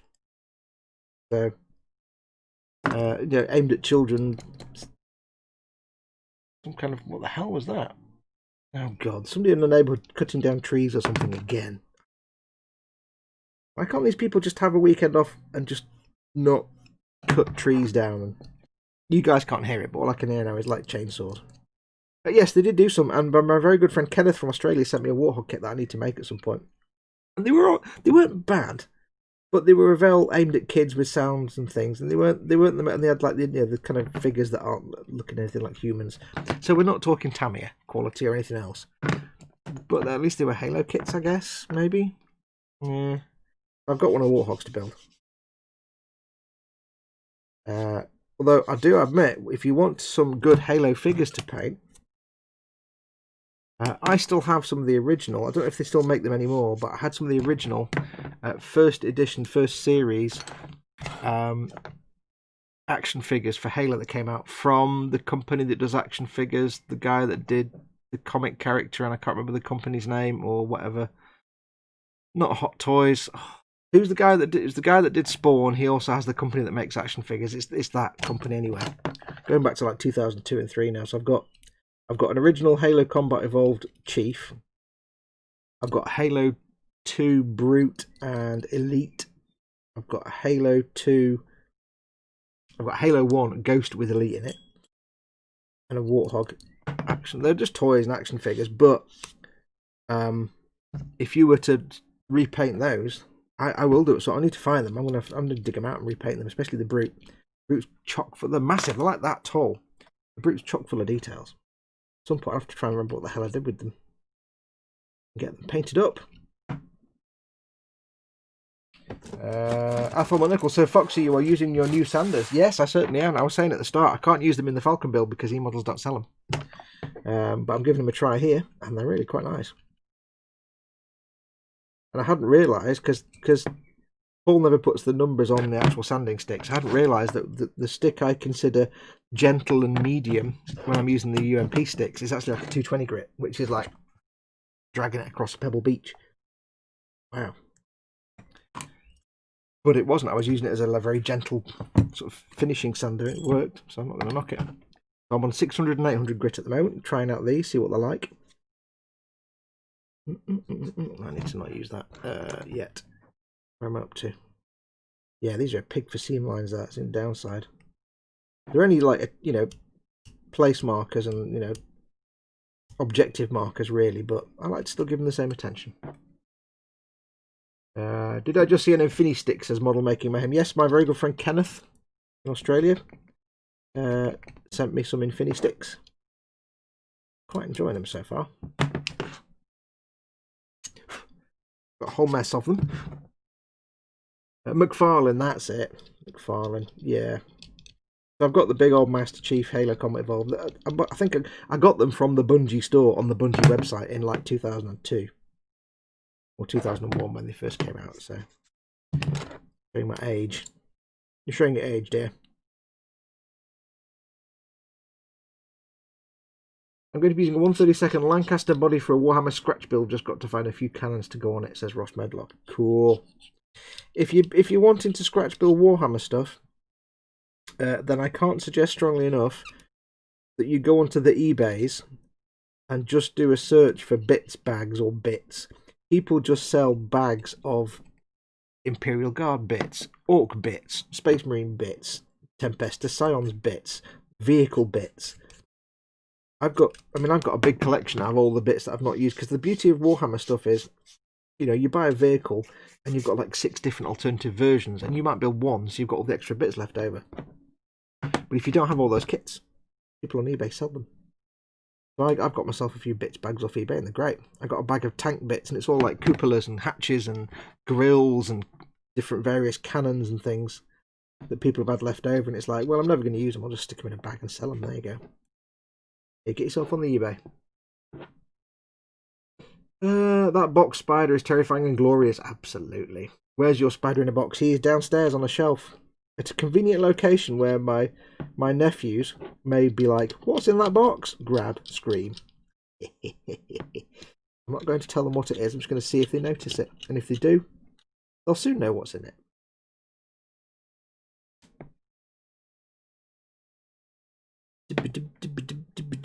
Yes, it's a little bit tedious. I'll take the hit. Hello all from the Candy Factory in Hamilton, Ontario, Canada. Hey Paul, hi buddy. See you back at work then. How you doing, buddy? You any better? You getting by?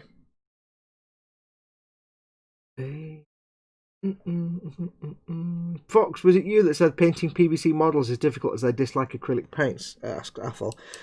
Yeah, they're not. You can still paint them, and you can paint them and prime them and paint them as normal and stuff, and they'll probably be fine.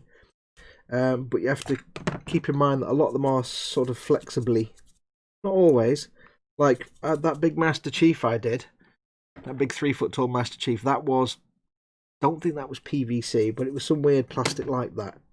But it took the primer and it took the paint, but it was a bit, you have to be careful because the paint, it might be absolutely fine. If you use a lacquer primer, the lacquer primer might grip into the paint quite nicely. But it's possible it might only have a tenuous grip. So I would say the paints will go on fine, but just be careful with it. Because they won't be as gripped to it as they would on regular polystyrene or ABS or something. So just keep your handling to a minimum. When you're painting whatever it is, try and avoid too much rough handling because you'll just find the paint scrapes off. You're back down to primer again. But it can go on. The problem with PVC figures, it's more with vinyl figures that's the real nightmare. Because vinyl is, if the PVC is flexible, then it's you get the same problems with vinyl figures.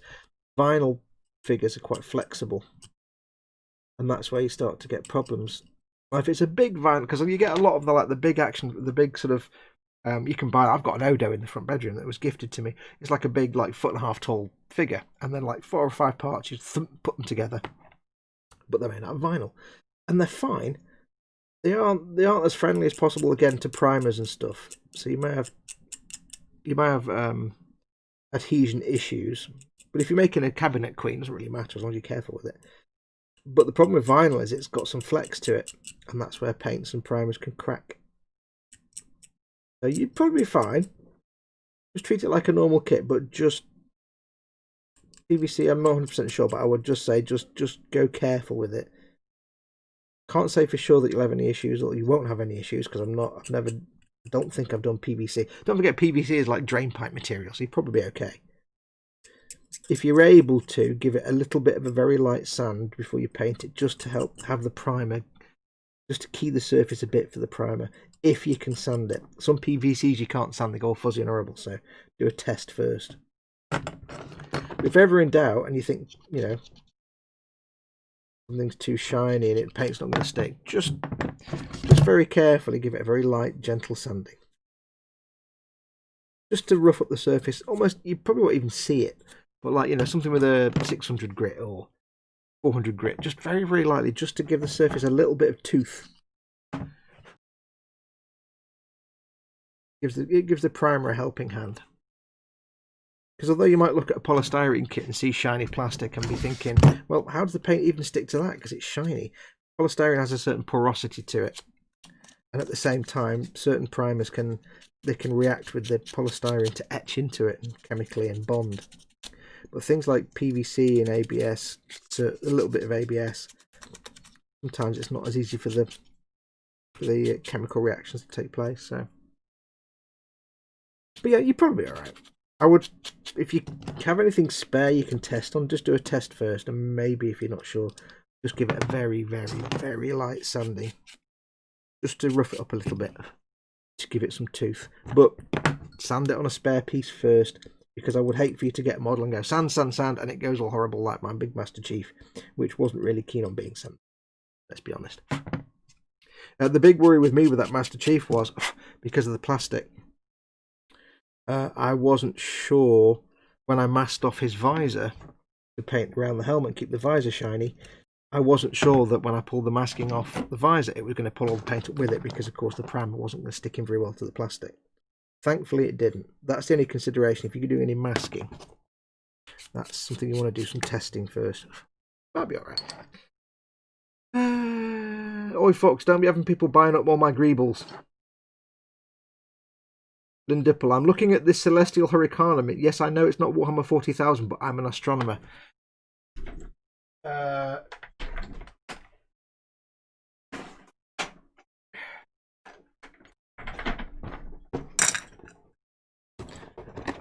You mean this one? This was very kindly gifted to me by Dave and the guys. 'Tis the Celestial Hurricane. I've not even started thinking about making it yet. But it does look rather mint. Yeah, it looks pretty. I've not got the. It's in this sort of gifty box, so I don't know what the actual thing's supposed to look like. I haven't got box art to look at. If you want to look at the details, that's the. I mean, you're on a webcam, so it's not that great, but there you go.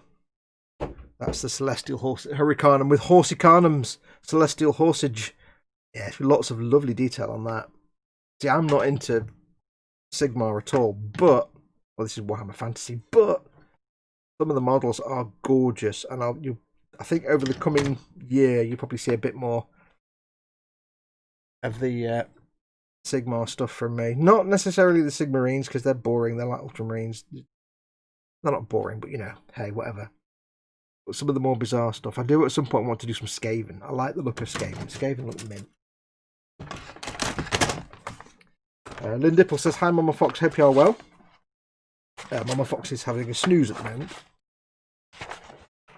Yeah, this is the old school instructions where it's just like, draw the owl.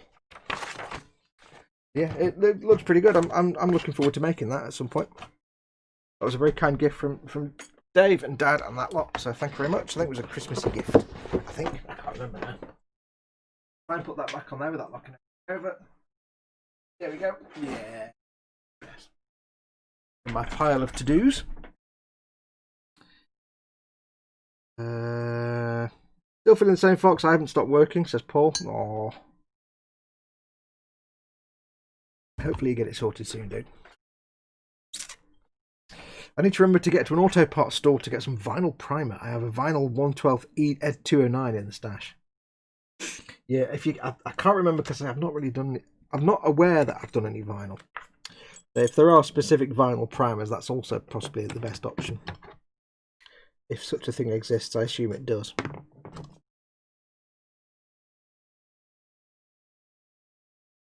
Like I say, with that big Master Chief, I think that was vinyl, but it was real hard. It was more like the kind of plastic you get on a car bumper, which is really unfriendly to regular paints and primers because it just doesn't want to stick. It won't come off, but I know with that Master Chief, I can't really get very handy handling it. It'll probably be fine, but it did do better than I thought. But I sprayed it with the Citadel Chaos Black Rattle Can spray, and that's the proper lacquer primer, so maybe it just had no choice but to bed into it, which is fine by me. But I do have that Odo figure I've got to paint at some point. Make and paint. I think it was Odo.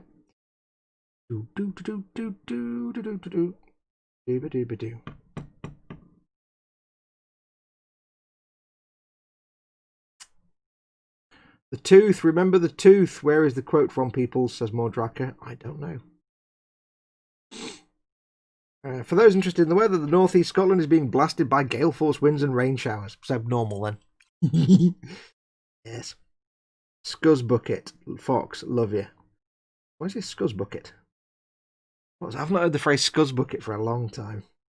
Did I say Scuzz Bucket? I don't know. Dan Kramer, I'd love to upgrade to a resin printer. Larger FDM pieces aren't bad, but sanding tiny parts is terrible. My 144th Hydra fast attack vehicles are all just layer lines. That's the one thing that puts me off any kind of 3D printing right now. Or it did for a long time. Was, you know, you get the 3D printer stuff that wasn't, before resin was a thing, and it was all filaments. And it was always like liney, and it was like, it's nice, but I can't do anything with that. I don't want to have to sit there and clean all that up for hours and hours on end. I think if I got into 3D printing, not that I've got the patience or technical skills or real desire to, but if I did, I think I'd go for something that was not going to give lots of print lines like resin or what have you. I'd probably wait till it was kick-ass level skills and quality. It's already there if you spend enough money, but I don't have that kind of money. I'm happy just to buy me plastic nonsense. Oh, I'm calling you a Scuzz Bucket for having the Celestial Hurricanum. I've not heard that phrase Scuzz Bucket in like 30 years. I didn't even know Americans knew the phrase Scuzz Bucket. I thought that was a northern, potentially Manchester thing. I live and also I learn. Right. I think. I'm just going to try and smooth that off a little bit with the old scrapey. There you go. Lovely. Get rid of them sanding marks. There you go. You've never used one of these to get rid of sanding marks in a bit you can't get a sander in. Or filing marks. Absolute godsend. Badger are doing a primer that fills 3D print lines. Cool, but the only risk there is if you've got any real fine detail, is it going to fill with the fine detail as well? That's the thing, you see. I think if I ever do go into 3D printing, I'll wait till... I'll say that entire sentence again. If I ever do get into 3D printing, which I think is an awesome idea, I think I'll wait till it's like I'm making things that look as good as an actual plastic model kit. Because then I can finally make myself a large-scale tel-tac. Because nobody makes it. You can get a little one. I've got a little one. Shapeways. But they're like stupidly expensive. And I want a big tel-tac. But nobody does one. There was a resin one coming out many years ago and it never did. Fox, I noticed on Amazon that a company in China called EDCL do a range of figures 1/6 scale in US Marines in Afghani regions plus French Legion, and they are made from PVC vinyl. A lot of large figure kits are actually vinyl. It goes back a long way, and going back to the 70s and 80s. There was a tradition of large vinyl figure kits, and you'll find a lot of the old Aurora, I don't know if Aurora, but some of the old, like, you know, you get that the Frankenstein and the Bride of, you like get the old Aurora figure kits and a lot of things like that, the swamp thing and stuff, feature from the Black Lagoon. Maybe not those ones, but there was a big sort of thing of, if you want big figure kits, it's them, and they're going to be vinyl. So I'm sure it'll be fine. You'll find, no doubt, lots and lots of useful information online, because they were popular at one point. They were like the big thing, so you'll find tons of resources online as to painting them. I don't personally know. I don't know 100% that my Master Chief was vinyl, so I can't say with massive confidence that he was. I wouldn't like to say for sure. I can't imagine there'll be a problem as long as you just paint carefully. It's not something you play with.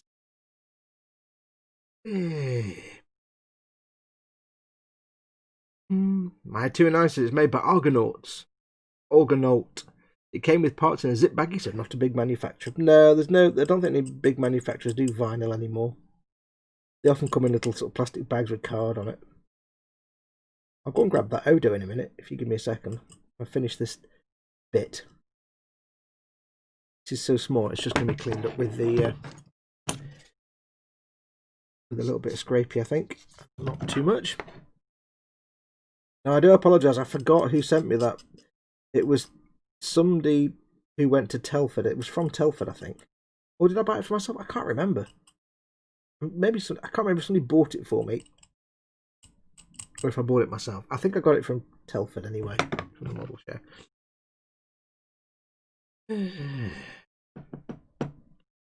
Ian Thompson's in. Welcome to Ian. Thompson there. Welcome, Thompson. Sit at the back of the class. Quiet now. Get your notebooks out and catch up.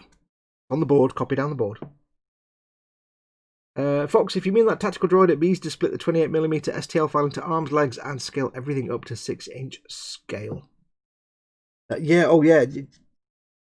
That 3D STL file of the 3D. I say no point saying 3D. That STL file of the tactical droid, it looks really good, but you've either got a stupid holding a gun pose or the hands together pose, which looks much better. But it'd be nice if they made it as you can also get it with just separate arms and legs to pose how you wish. That'd be nice. And yes, Dan Kramer says, what's a tel-tac? Is that Stargate? It sounds gold. Good job, 10 points. The tel-tac is a little triangular cargo ship that they use all the time. You know, the little sort of snail-shaped thing. That's tel-tac. My favourite Stargate ship is the tel-tacs. Because they're like space snails, giant space snails. I like tel-tac. I've got a Shapeways one over there. It's only about that big. I think it was done at the same scale as the Star Wars X-Wing type game, so you could play them on the tabletop. Printed in clear, Shapeways clear, resiny plastic stuff. It's quite nice. I've not got around to painting it yet. There's many things I've not got around to painting yet. You all know that. I have an STL of him with the arms just down. See, I like the one with his hands in front of him, like that. But I don't know what happens with the hands, if they look good or if it's just like a munge of hands. That's the thing, if he's just stood there with his arms down, that's kind of a boring pose. And the one with him with the gun in his hand, again, it's a bit of a goofy pose, because they're not... Tactical droids don't do a lot of shooting, they do a lot of just walking around with their hands behind their backs. Or with their arms in front of them. But yes, I just wish somebody would make a decent big. I need Bandai to make a kit of the tactical droid. That's what I need. Never mind all these clone troopers and all that nonsense. Tactical droid. Bandai Star Wars figure scale. Fully articulated. Happy time.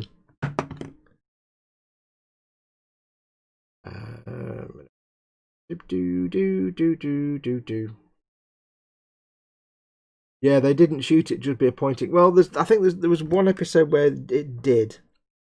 It did once. I remember it. I can't remember which episode it was though. I mean, there's one of them where it got into a tank and was trying to, kill dudes. But there was one where it did actually have a weapon. It was trying to defend itself.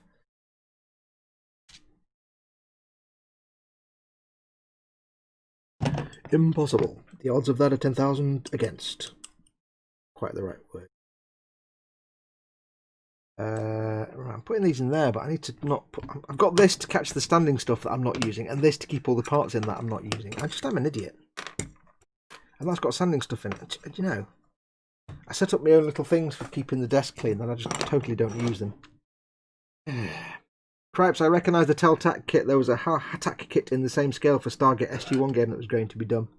Well, the kit I've got, it was just some 3D print off Shapeways. It wasn't an official thing. But there was, I did find many years ago, an actual website where they said we are working on, we're sculpting it now. It was a resin kit of a Teltac, and it was about this big. It was supposed to be about that big. I think it was 1/72 scale, so it would have been quite large. But it was one of those websites where they kind of designed it in 1998, and it was one step away from having a GeoCities Starfield in the background. And they had a few of that, in production kind of photographs, and it looked mint. And then I think they just kind of vanished. It never happened, and I assume that company ceased to exist. I was like, oh. I mailed them and said, "Did this ever happen? Did you finish making it? Did it get released?" But I never heard back from them. I think they went out of business or something. It was like a little garage company.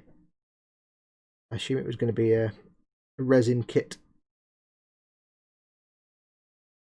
I was kind of hoping like they get all the Federation models that do all the resin kits of Starfleet vessels.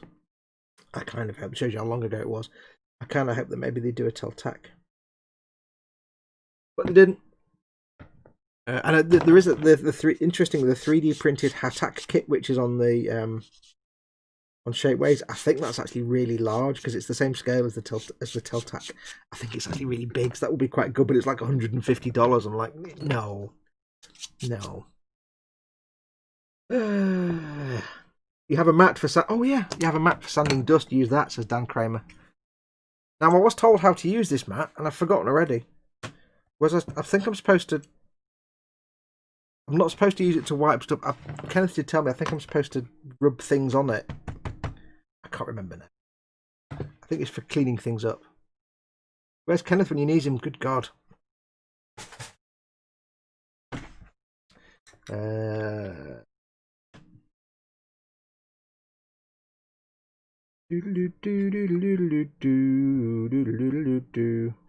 Astal Mythical says, as I was late in question, I'll ask the question, what's on the desk and what might be going in your bellies tonight?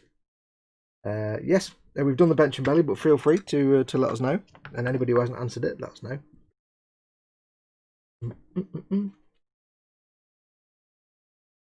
Lima Crazy is talking about the resin mule from Weta. That is, we've got something in the Boom Hut building that.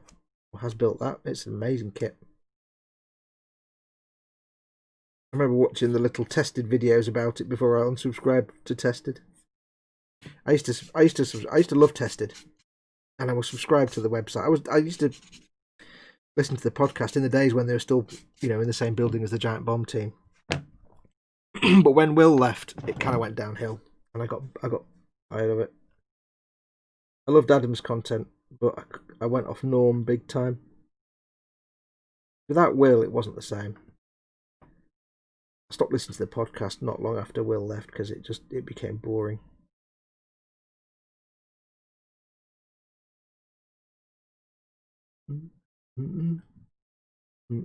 I miss Will from Tested.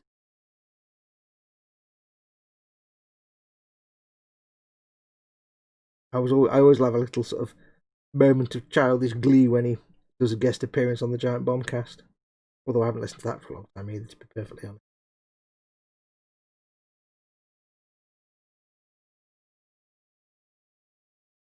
We're just going to scrape out some of these little treads. I've sanded off the nubs on these tank tracks.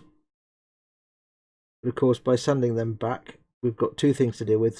In some little bits where I've sanded them, I've softened the edges of the little gaps. I'll zoom in a little bit so you can see. It won't look great. I don't think my camera's going to let me zoom very far. For some reason, my zoom is really limited. I'll zoom in a little bit. I can. Hang on. Yeah, my zoom's really limited for some reason. Sometimes I can zoom a lot, and sometimes not. Yes, you've got the tracks here. But first of all, some of them have softened a bit where I've sanded, but also the seam line, which I've not got rid of completely. The mould line obviously goes into the recessed channel. It's overall sanding a mould line off the flat surface. I don't think I'm using this mat correctly, but yeah. But if you leave it in the recesses, it looks a bit chuddy. So I like to go around with my scriber and just make sure I get rid of the recessed paddle line as well. If you have a plasma weapon, if your Space Marine or whatever has a plasma weapon with this kind of grill on the top, this trick also works for cleaning out the mould lines down the centre of plasma weapons, plasma coils, or anything ribbed or grill-like where there's a mould line going down the middle. Really handy tip. I'm not going to worry too much about underneath because that's underneath and you're not going to see that. There is a certain degree of diminishing returns when it comes to cleaning up stuff like this. I can still see a great big mould line, but I can't tell if it's just coloration or actually a physical mould line. I'm going to have to get a bit harsh on this, I think. Going with the file.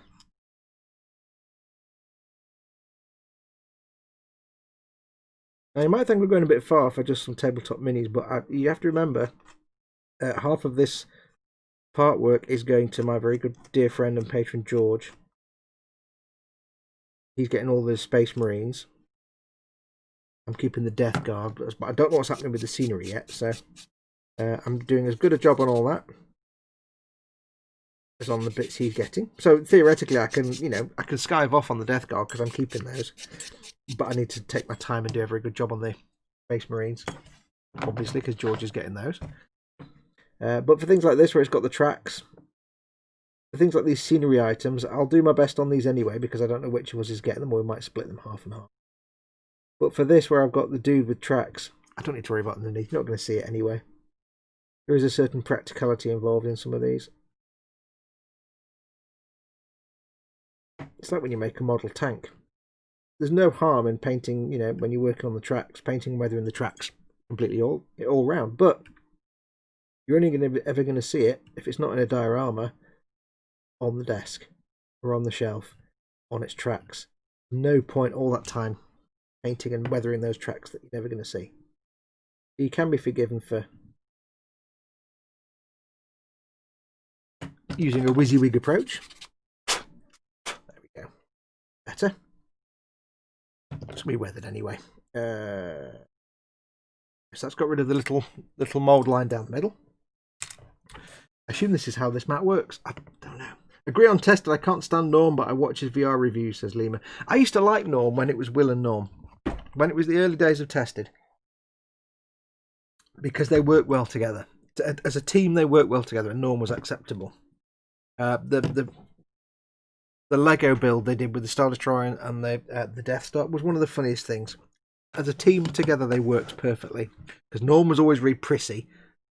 And, and geeky, and Will was just like, a bit more, what's the word, a bit more at the workbench to him, and they worked well. They balanced each other out. But when Will left, it was no. I'm sure Norm's a nice guy, but the repeated fact that he would be working with, let's be honest, he had access to legendary model makers who were teaching him how to do stuff. And yet, the next video he'd come along and he'd just make a complete hash of it. And that space battleship Yamato was like the last straw for me, because it was Norm and I can't remember who it was now. It was supposed to be like some expert model maker, and she was like, "Yeah, we'll just build this thing and then we'll weather it by just putting some paint on here, and there you go, done." Like, really? And also, it was covered in nubs, and it was like, wow, I didn't expect a proper full-on paint job. But if you're going to bring in somebody who's supposed to be like professional model maker, and they're going to do a half-assed job, and then Norm's still going to just make a hash of it anyway, yeah, it just frustrated me. But the content on the site, I say I like Adam's stuff. Adam's stuff was great, but the content on the rest of the site just got no longer relevant to my interests. I stopped listening to the podcast when literally within a few shows of Will leaving, because it just stopped being funny, and it was funny to listen to, you know, Will's tales of Christmas and his father doing the Christmas tree sales and stuff, all these little stories. Will ranting about the squirrel in his garden and the dog Chloe. It was heartwarming and funny, and then it all just became boring.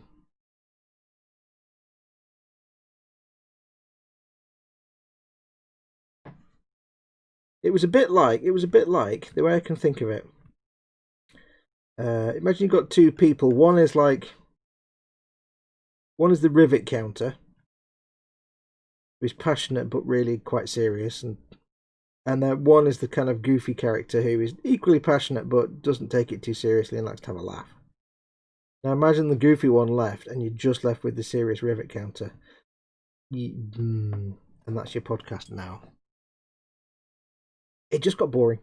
It just got really boring, and I just faded away from it.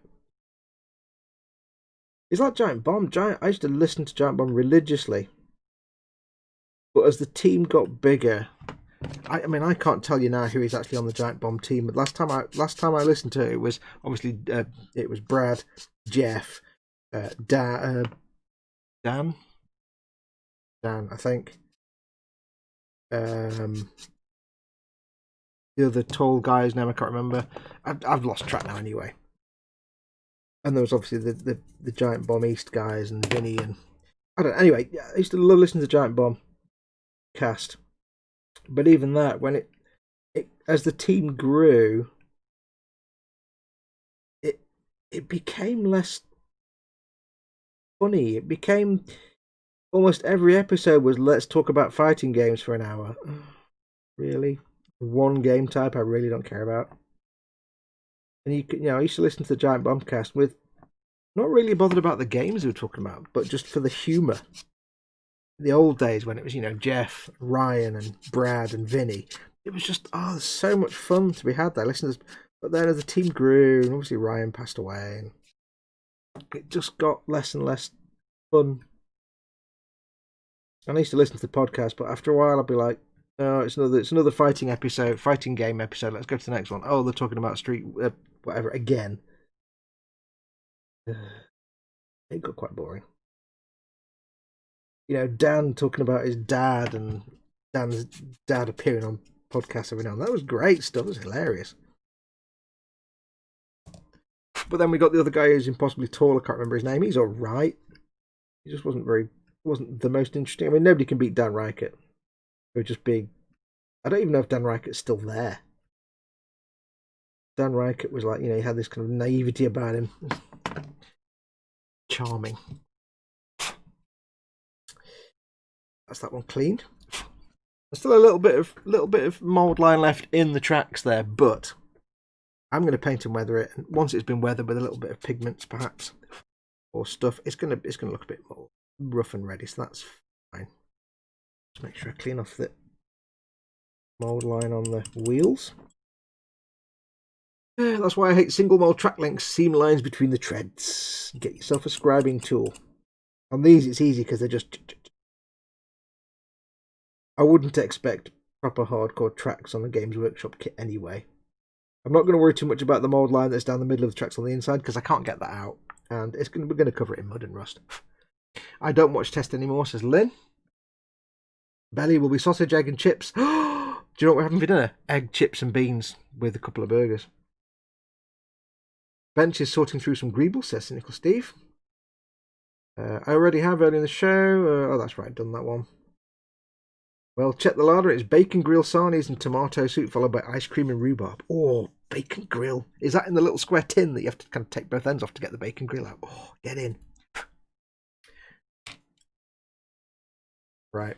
Here's the disturbing fact about some Warhammer stuff. This is a Medicae servitor. Some of you might not know this. And it's basically a machine that comes in. I think this is basically just really a machine on tracks that's just a giant lamp. I think it's got a couple of arms with like syringes and stuff on it. Basically a piece of medical equipment. But it's a person. Because it's got a head and a torso. And this is one of the little, you know, like they say that 40k is grim dark. It's grim dark. It gave rise to the whole grim dark thing. The whole thing of servitors is kind of terrifying.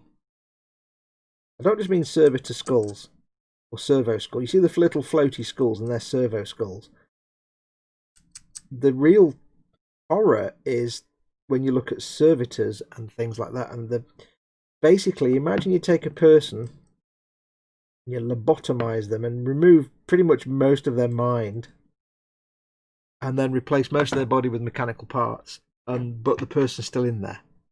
It's a bit like the opposite of a robo brain in Fallout. You get rid of the brain and the mind, but in the lore, it's not guaranteed that the person is completely removed from inside. There could still be a mind in there, but basically this entire robot's job now is to trundle forward, have a light on it, and go zip with some injections, and that's it. You get servo skulls who, that's a person, they remove their entire body, just the head left, and they basically destroy most of the brain, but just leave enough functions behind for it to be able to operate. And the servo skull might literally just be a skull that floats with a light on it so that a scribe can write stuff, and its entire purpose is to float there and be a light source.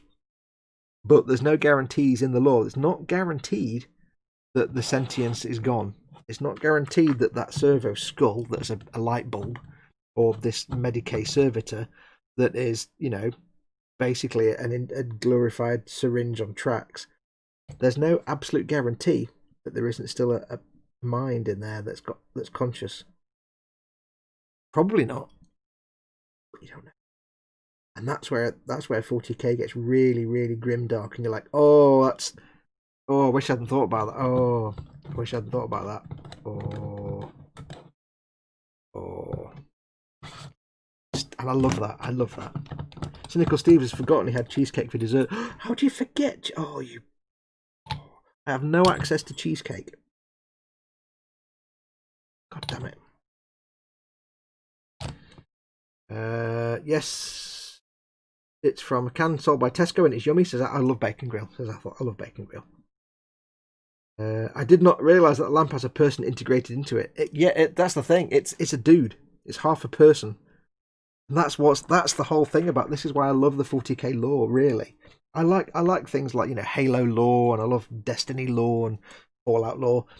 But when you get really into things like 40k, that is the serious, hardcore, grim, dark. Oh dear, that's proper, serious, messed up nonsense. Every time you see a floaty servitor skull, it's not just a skull with some electronics in it. There's probably still a little bit of brain in there. There might still be some conscious thought, and it's like, oh, that's really gross and gnarly. I don't like that. It's terrifying. And it can be sometimes done as a punishment. A punishment can be to be turned into a servitor, like for a crime or something. A punishment. But of course, being 40k and being grimdark, it comes with that caveat, because you think to yourself, well, you know, you just take the person, you just get rid of their mind, so they don't know they're in there. There's no consciousness left. It's like, yeah, but it's 40k. It's not guaranteed. It'd be bad enough if they were just like saying zombifying someone, but because it's 40k, they're probably not doing it very well. That's what makes it gnarly and like, oh, that's not good. That's a whole different kettle of fish. And there was a similar thing. It's the same feeling. I had this exact same feeling watching the Solo movie. all thoughts about the solo movie aside, there's one bit where he walks to a room and there's a lobotomite. And if you don't know in Star Wars what a lobotomite is, I didn't know about this, and I saw this and was like, oh, basically a person where they just kind of remove their brain, but leave just enough for basic functions, and then they become like servants and slaves. And it was a woman, very pretty young woman, with everything above, let's say, the bridge of her nose removed and replaced with a piece of electronic, like a box about that wide, about that high, on the top of her head. So from bridge of her nose down was normal human face. From upwards was just this, like, it's kind of like, you know, that size box on the top with some flashy lights on it. And it's like that was, and then you think, I know it's just a silly film, but you think, that was a person with hopes and dreams, and now they've just this thing that serves drinks. So they leave enough of the brain behind to be able to serve drinks. It's like, oh, I love things like that because it really messes with your mind. Mayhem says, servitors, they can be failed Space Marine initiates, or they are criminals and traitors who have been brought to justice. You think servitors are ick? Space Marine dreadnoughts have Marines on the verge of death hardwired into them. As Takandigram says, Mayhem. Yeah, dreadnoughts are basically venerated Space Marines who've been mortally wounded to the point of dying in battle and are put inside a dreadnought. It's basically a coffin that keeps them alive but allows them to continue the fight. So inside those big dreadnoughts is an old venerated Space Marine, which you think, okay, that's not so bad. They're being saved from death, and you know, they get to carry on the fight. I mean, they're Space Marines. They're bred and made for war, so they're probably not too unhappy that they get to carry on taking the fight out. And then it's like, yeah, but the problem is, you know, they might just be a torso and a head and a torso. They won't be like, you know, walking around. It's not sat in there like in a cockpit. There's it built into it. But the real torture is, because of course it's 40k, of course there's torture and grimdark involved. They're not really awake when they're not being used. What they do is they roll out the dreadnought when it's needed in battle. And then when battle's finished, they put it back in storage, and the Space Marine inside basically goes to sleep. They think. Again, it's one of those things, again, it's 40k. They probably aren't doing it very well. And there are various slightly silly lore stories and very bits of fluff here and there that suggest perhaps when they're not being used and they're put back in the hangar, they might actually be conscious and awake and able to go to sleep when they want to, but still be awake and aware. So imagine being stuck in this coffin, in this machine, can't move.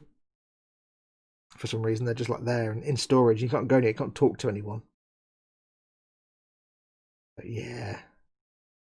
But even if not, it's all it is they're either unconscious or they're being woken up to go and do battle, and then they come back and they're unconscious. What kind of life is that? And they can last for thousands of years. The dreadnoughts can be thousands of years old. Right, there you go. There's the Medicae Servitor, which is effectively top half of a bloke with pretty much all his mind removed, you think, possibly, whose entire role is to wheedle up and down. And he's got a syringe in that arm with some fluids in there. He's got scalpely hands on that arm. And he's got a great big light. So I assume he's like a little surgery type bot. But that's a person. That was a person. It's gnarly, man. It's gnarly. Jamie's got to go. Food is ready. Take care, buddy. Thanks for coming in. Cynical Steve says his faux Baneblade, he made a sort of fake Baneblade, has got a dreadnought hardwired into it. I'll never look at a desk lamp in the same way again, says Cynical Steve. Yeah. Some of the servitors are vat grown for the very purpose of the task of a servitor.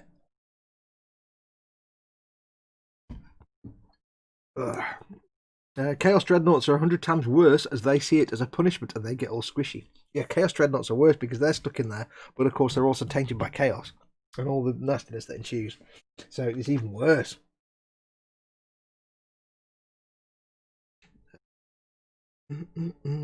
Yeah, so 40k.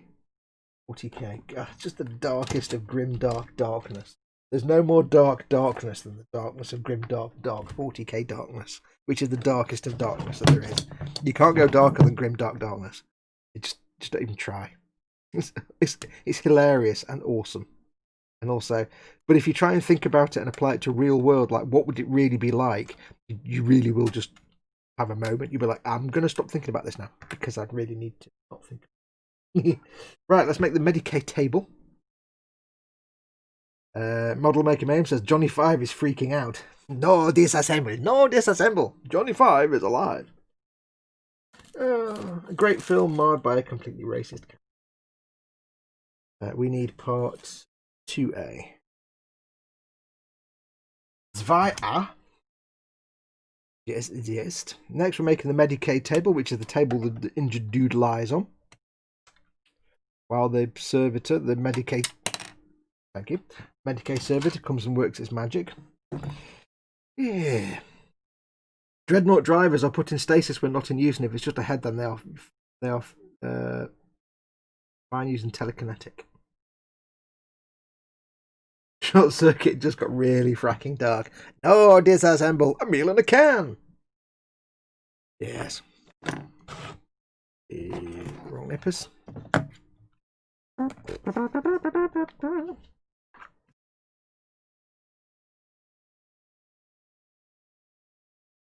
Bit like Cybermen, really, says Cynical Steve. Sort of, except Cybermen still have some sort of degree of autonomy. Whereas, like a servitor, if a servitor's job is to be a floating light bulb, that's literally all it can do.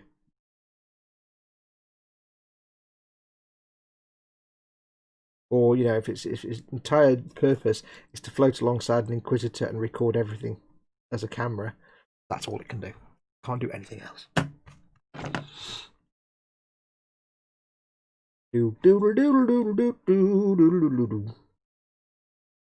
Get my nippers in there. Oh.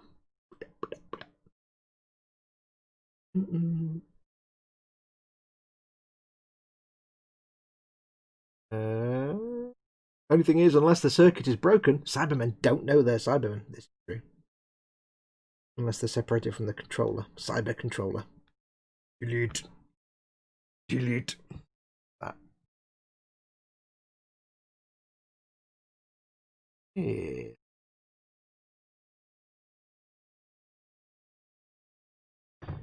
Right, get this little bit of cleanup on here. A little bit of cleanup. Oops. Scrapey, scrapey. Can't quite get the nippers into this little bit here. Knife of sharpenings, the knife of scrapage. Yes, there is like the grim dark in the 40k universe is delightful in a lot of ways, but you can't think about it too much because you will drive yourself nuts. What if in real life? No. You really will go a little bit crazy.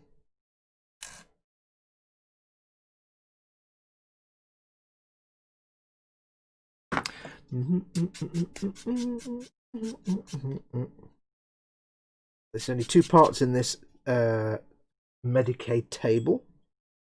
I do like the kind of ropey fake pig Latin they use as well.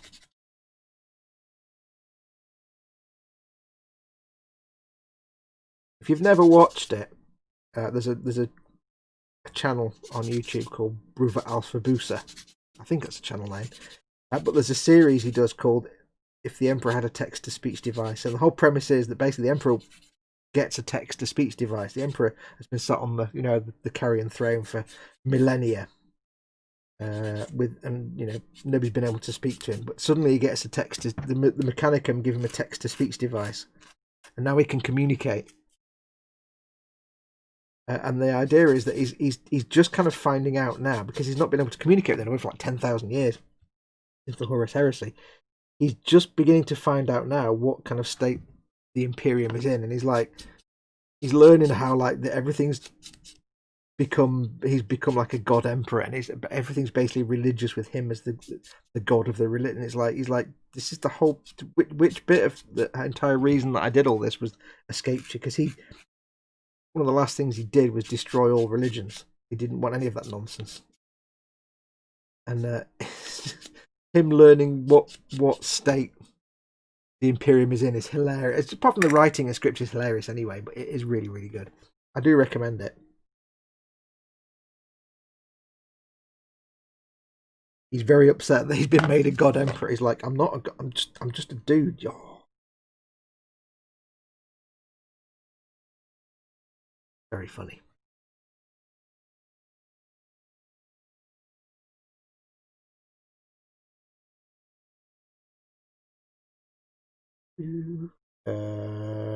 What's I say something then I can't remember. I kind of was about to say something and then instantly forgot what I was about to say, which is never a good thing to do. Okay.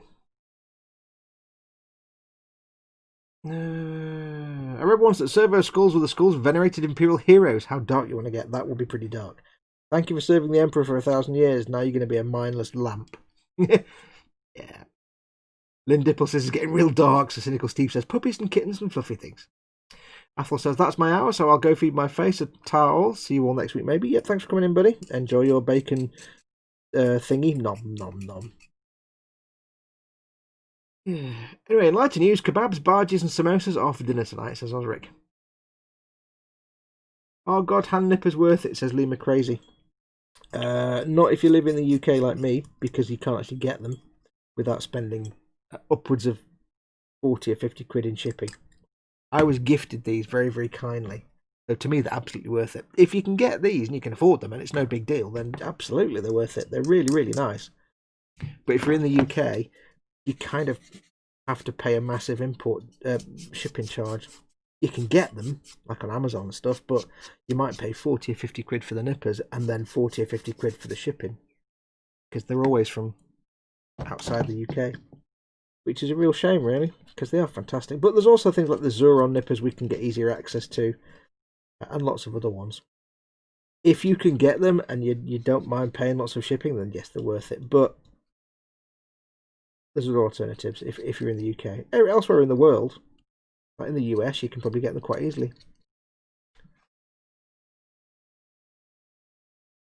Hey. I would say God hand nippers are worth it if you do.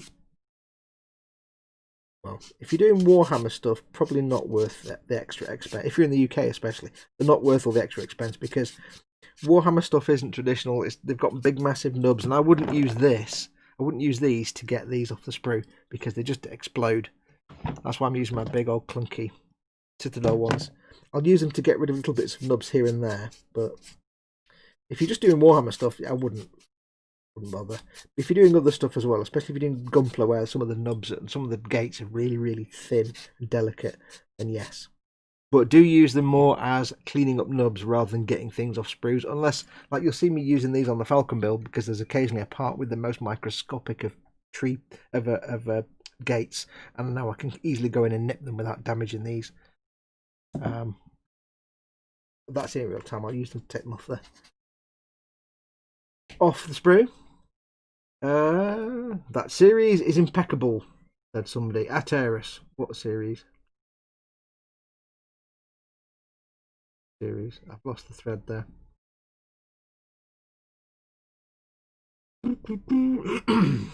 Mayhem says Imperial Space Marine selection and implant process is clean and precise. In second edition, the recruitment process for Chaos Marines was brutal and unsanitary. If you died, you died.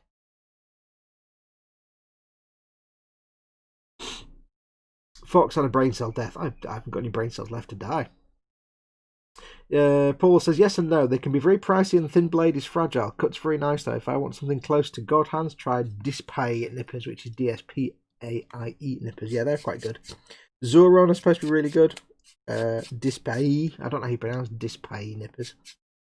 There are also the Gundam Planet ones, which again, they're hard to get here in the UK, but they do go into crazy money. So you know that. Why am I using that sponge when I've got these sponges? Sponge!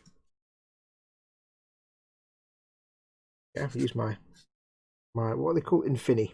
Made by electrostatic induction. Never used Infini sponges before.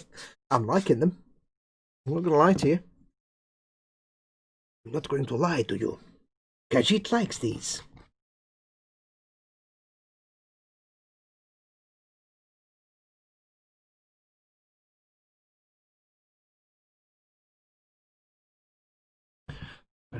Nub there. A couple of people mentioned the Meng ones as well, or Mong as it's supposed to be pronounced. They're supposed to be quite good.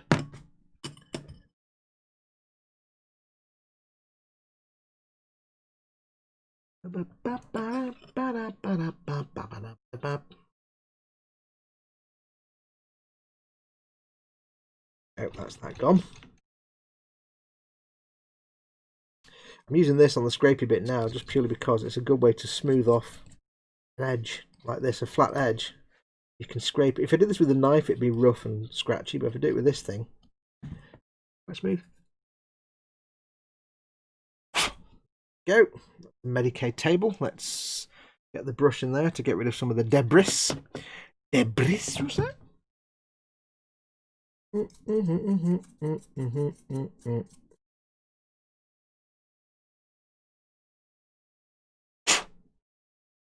I like the fact there's all little dings and chips and things in there. You can't see it on there until it's primed, but there's all dings and chips in the surface. Paul says, check out Gundam Planet. They have nippers very close to Godhand. Yeah, Gundam Planet, that's the one I was talking about. Gundam Planet, again, if you're in the UK, just forget it. They're vastly too expensive. To get them imported over, they're just so much expense. Dave's in. Hello all. Sorry I'm late. I went for a nap and turned into a comatose. Yes. Welcome, dude. And you signed on the right account as well, so Paul can't ban you. Shame. Spoiling Paul's fun. What's a girl like Paul to do now that he's got nobody to ban?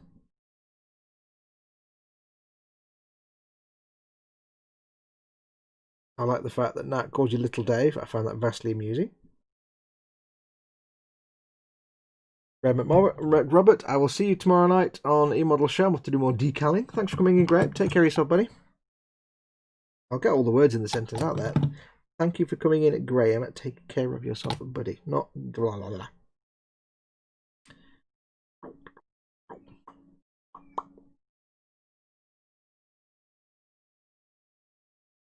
Here's a question that probably nobody will be able to answer.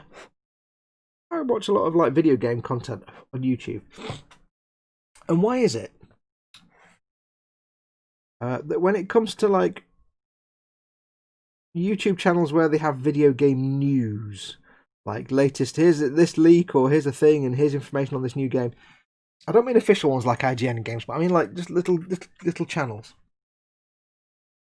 Not people that play games, but like the informational channels. Why is it that 95% of them can't actually speak normally? And at first I thought this was just an American thing.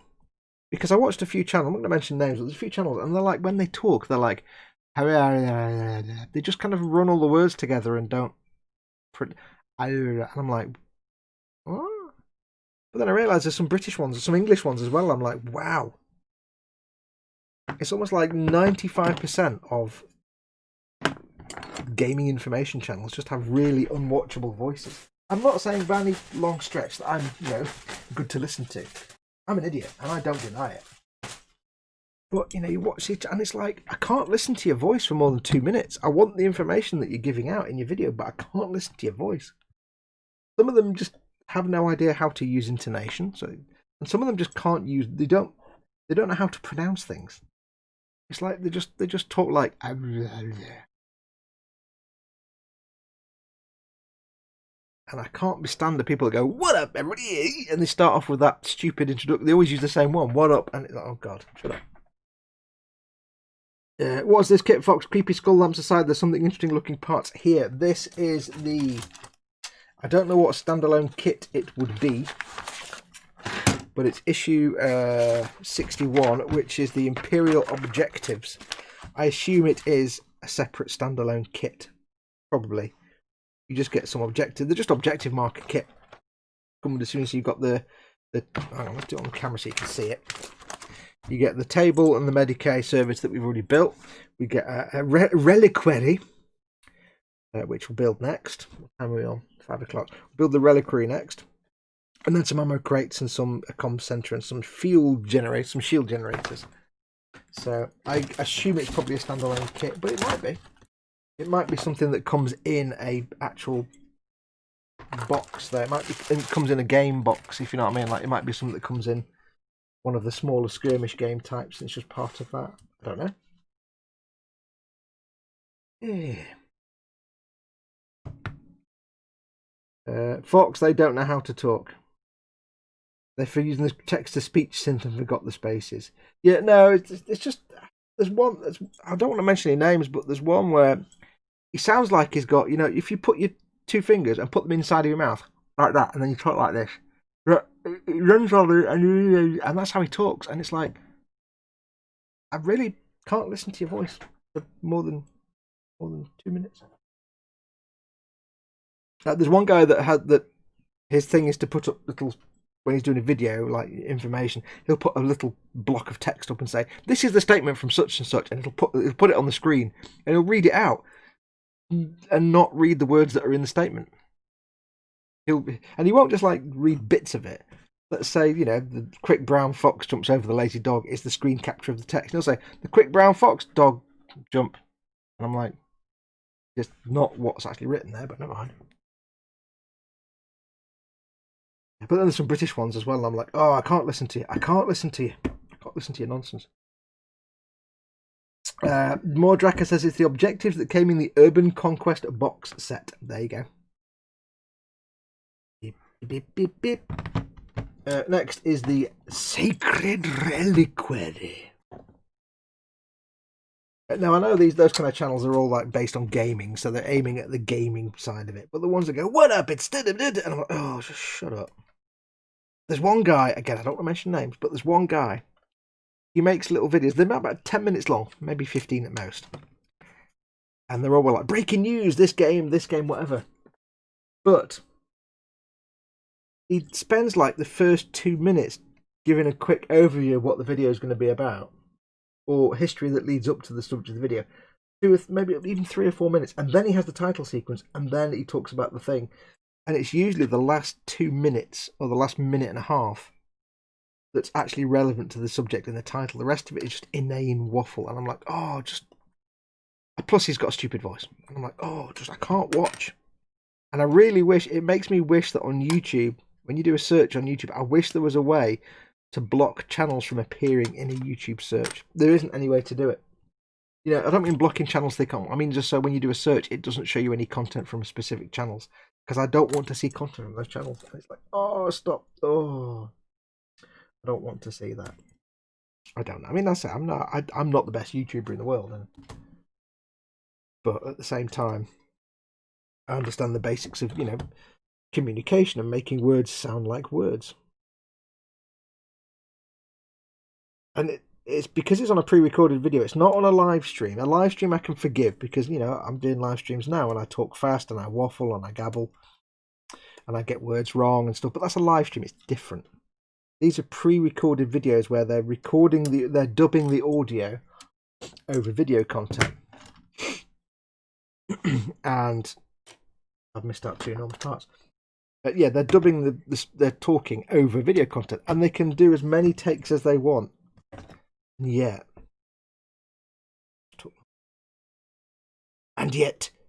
it moves. Don't know why I got on that rant. I've got to do a rant each week, haven't I? If I don't do a rant about something, you guys feel shortchanged. We can't have that.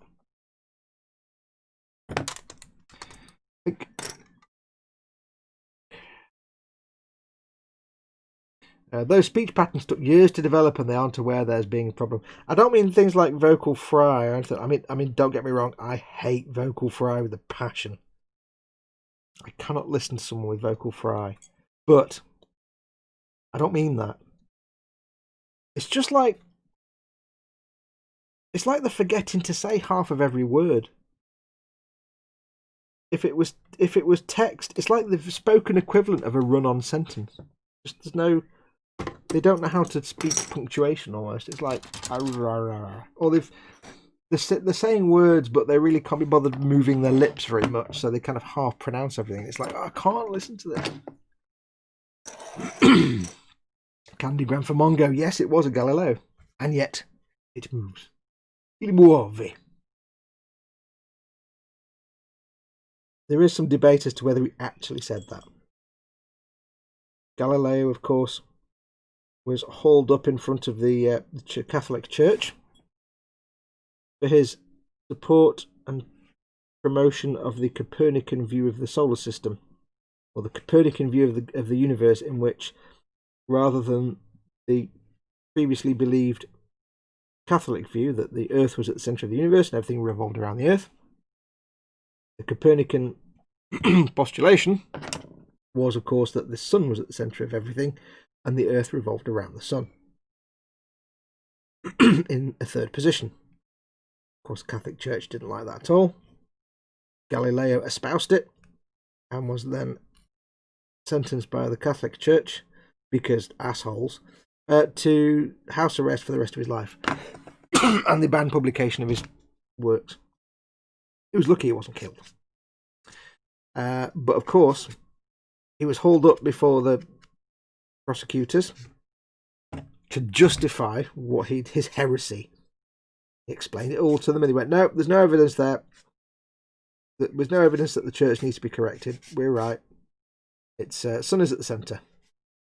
And he was forced to recant his thoughts and to publicly state that the church was correct and the Earth was at the centre of the universe, and that the church, he publicly forced to say the church is correct. But the myth might be true, is that he said, fine, I'll do what you want. I'll sign whatever you want, fine. But as he walked away, he's rumoured to have muttered under his breath, and yet it moves. Because the idea was the Earth was stable and the centre didn't move. As he walked away, he was rumoured to have muttered to himself, and yet it moved. So basically, he recanted under pressure, but then recanted his recanting secretly. It probably didn't happen, but it's a nice little story. I can't remember the specific Italian phrase. Remember, it ends in il muove. Translated says, and yet. I agree, the Earth is at the centre of the universe and does not move. And yet it moves. It's a nice way of doing it. It's like saying something but having your fingers crossed. It's like Bally's. They're munging the English language. Says Model Making Mayhem. And then says, Galileo Figaro Magnifico, says Skelly Models. He adds the Magnifico. Good timing there, Dad. I'm appreciating that.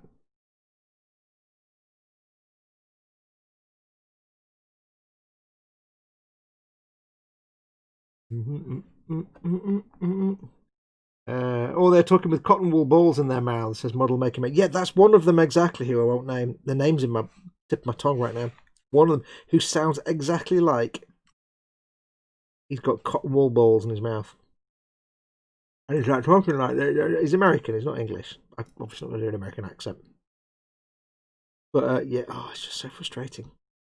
And yet, well, the one I'm talking about has got 5 subscribers, but some of them have got so many subscribers, and yet they can't even string a word, never mind a sentence, they can't even construct a word. And it's like, is this where we are now, that people who can barely talk? I don't mean for any no disability reason, no learning reason. It's just that they don't talk. Like people with vocal fry, there's no education involved. Excuse me. Let's clear my throat. 1 second. There's no disadvantageous reason for vocal fry, for example. It's just a learned behaviour that's utterly annoying. When somebody's trying to tell me something important and they've got vocal fry, I instantly just consider them an idiot. Pay no attention to their words whatsoever.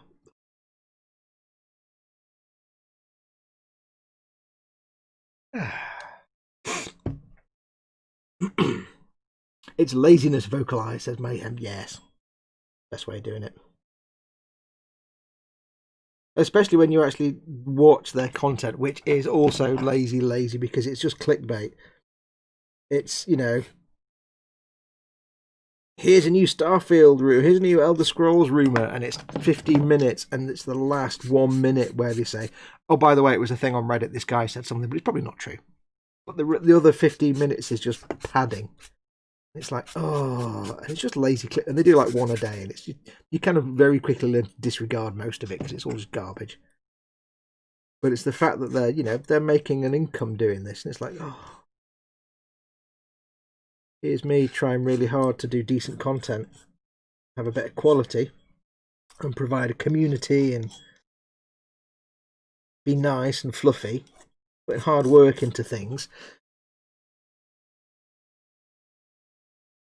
Getting not that much, and then here's these chuds going, "What up, fam?" And it's and they get like 1 billion subscribers, and I'm like, oh, I give up.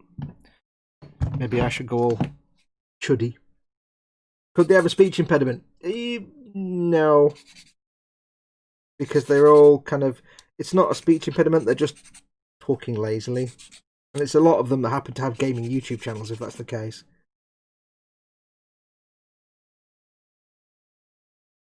Not a speech impediment. It's not a tumour. It's not a tumour. I've got a fun game for you now. It's called Who Is Your Daddy and What Does He Do? That was rubbish. I do apologise. Yeah, Mayhem says it. No, Lewis, they're fully capable of normal speech, but it's like, I have a microphone now not to speak properly because I'm a dirt. It's almost like kind of Valley Girl, but not Valley Girl, because they're not going up at the end of every sentence like this. It's just like it's like an affected speech pattern, basically. It's affected, not affected. They've affected that way of speaking, and it's just annoying to listen to. I can, I have no lack of tolerance for speech difficulties and speech impediments. Of course, I don't factor that in. If someone's got an actual speech impediment, then I have no problem with that. I see that and think, right, well, then I shall discount that and I'll value their content. But these ones are just like, nah. Can't be bothered actually using proper words.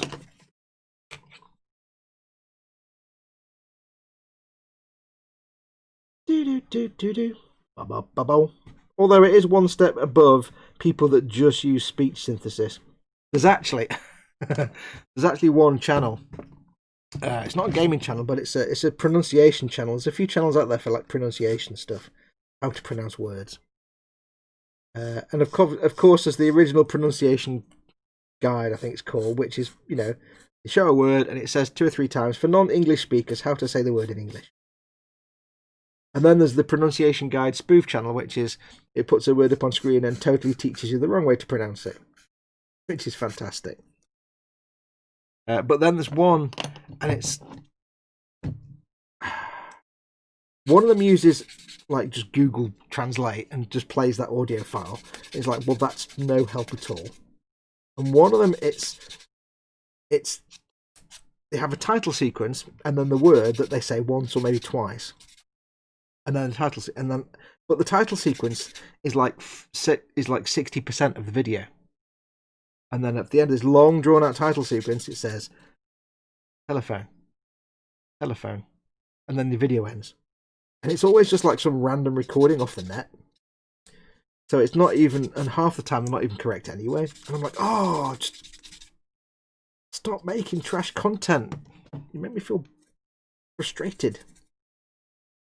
I put a lot of hard work into my content is not great. My content's lame. Let's be better. I'm not the best YouTuber in the world. My content's just probably rubbish and boring like everybody else's, but I put a lot of hard work into it.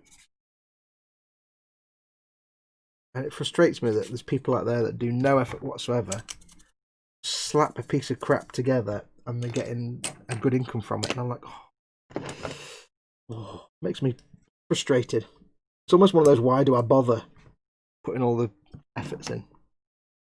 Anyway, enough of that ranting. Let's move on. All inside baseball nonsense. I'm hungry. I'm very hungry. I have to tell you this. We'll get this reliquary built, and we'll call it a show. Dave says, it's because we're a niche hobby, Fox. Most people find what we do boring or childish. All people want to know is sensationalism or controversy, safe in their snowflake world behind a keyboard.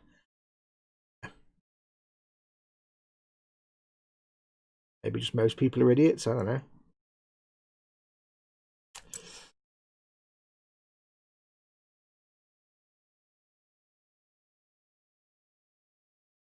doing? Aluminium? Aluminum, says Paul Di Tommaso. Aluminium. However, technically, when aluminium was first discovered, it was named as aluminum, but that was changed to make it fit within the periodic table, where there's lots of ium, materials that ended in ium. So they changed it to aluminium, just to make it sort of fit within the feel of the periodic table, to make the name fit within the naming conventions. So technically, our American cousins have it correctly as aluminum.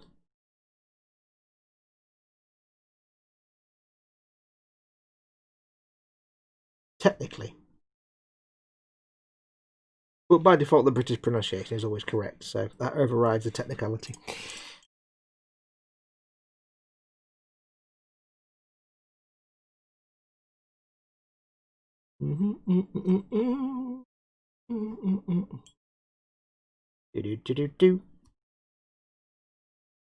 Mayhem says, it's because the internet gave rise to every mouth breather having a voice and being allowed to say inept things like the earth is flat. Don't even get me started on that. Oh dear Lord. I have no tolerance of scientific illiteracy. Well, I'm tolerant of someone who's scientifically illiterate because they may not have been educated correctly. However, when that person is then resistant to all attempts to actually educate them in the ways of science, and they deny everything, no, I'm not going to learn that, no, it's all lies, then I have no tolerance of it. I do try to talk proper, says Chris. You talk very nicely, Chris.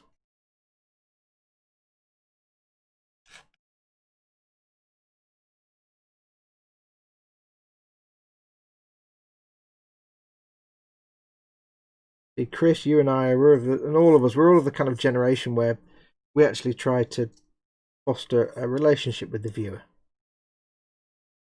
We're not just there for the clicks. So we don't have that kind of, I'm the ringleader, I'm the head of the show, let's get the audience. I'm not, P.T. Barnum, yowza, welcome, hey, what up, my fam. No, I'm not. We're sitting by the warm fire, having a little brandy, perhaps, and a nice, comfy, cosy conversation with our good friends. Our videos are our stuff is more fireside chat, kind of people we encourage, and that's the kind of relationship we suggest and create as a sort of fireside chat. Frankie goes to Hobbywood. What kind of glue should I use for resin kits? You can use CA glue, cyanoacrylate, super glue, or you can use epoxy glue, just often 2-part epoxy glue. Epoxy glue is better because CA glue, super glue, it's quick, it's fast, but it's messy, and if you drop it, it'll shatter, and over time it can break down. Epoxy glue is much better because it's longer lasting, it's much stronger, it gives a better joint, better grip. But either will do. But the trick with resin is before you glue two things, if you've got like two flat surfaces, so you want to glue those two. Hang on, make sure the lid's on. So I want to glue these two things together in their resin. I would get my craft knife and I'd just scratch up the surface a bit first, make some scratches to give it tooth. So then the glue would get in there and on that one as well, and then there you go, done.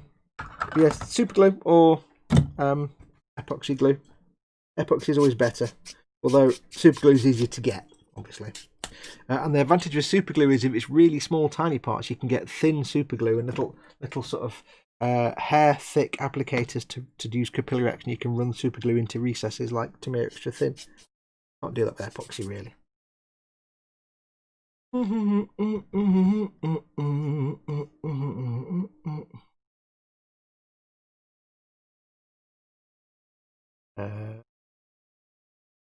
Would a working spirit level also prove the existence of spirits? No, Ted can prove the existence of spirits, usually on a Friday evening. Over a course of about an hour and a half. He'd quite happily prove the existence of spirits. Swig. preferably Scottish spirits. Every time I watch a video with some stupidly overexcited... I'll read that properly. Every time I watch a video with some overly excited, stupid, high-energy fakery, I stop and turn off. Oh, yeah.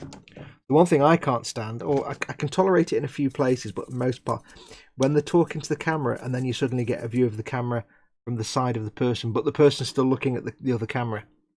It's that kind of Dutch angle. There's no reason for that three-quarter shot. Because... it drives me nuts, because when I'm doing a video, if I'm talking to camera, I am talking directly to the person on the other side of the camera.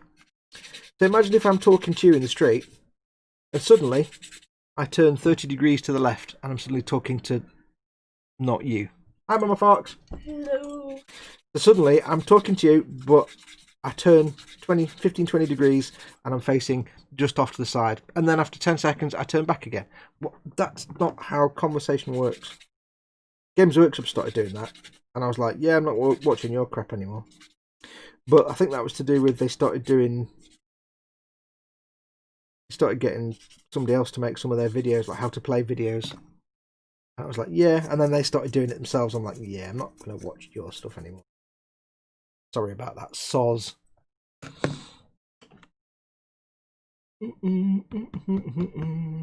Hey, what's up, boys and girls? No, next. Yeah, I hate that.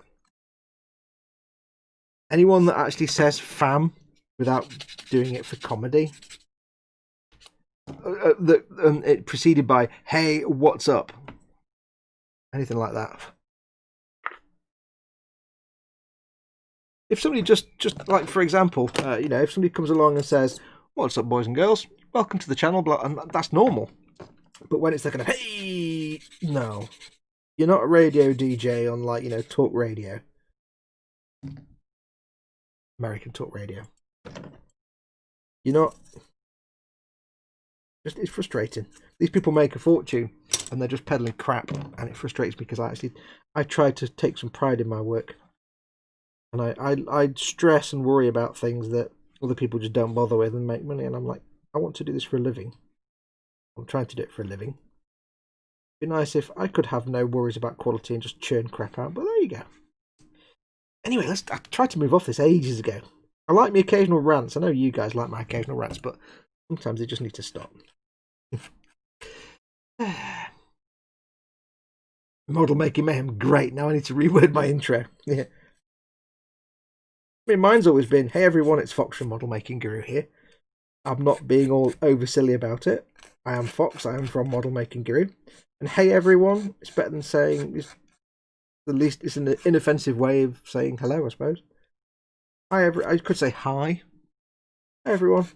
I don't know why, but saying hey, it just happened, and then that became the thing. But I don't go, hey everyone, it's Fox here, Model Making Guru. Because there's videos where, I swear there's videos where people do that, and I'm like, hang on, let me pause that and go back and figure out what they just said. And there's one gaming chat, and it literally is, hey, today we're going to, but then when they start talking, when they get past that bit, they go to it like, it'd be like, hey, today we're going to talk about this video game, which is most interesting. I'm like, what? It's idiot.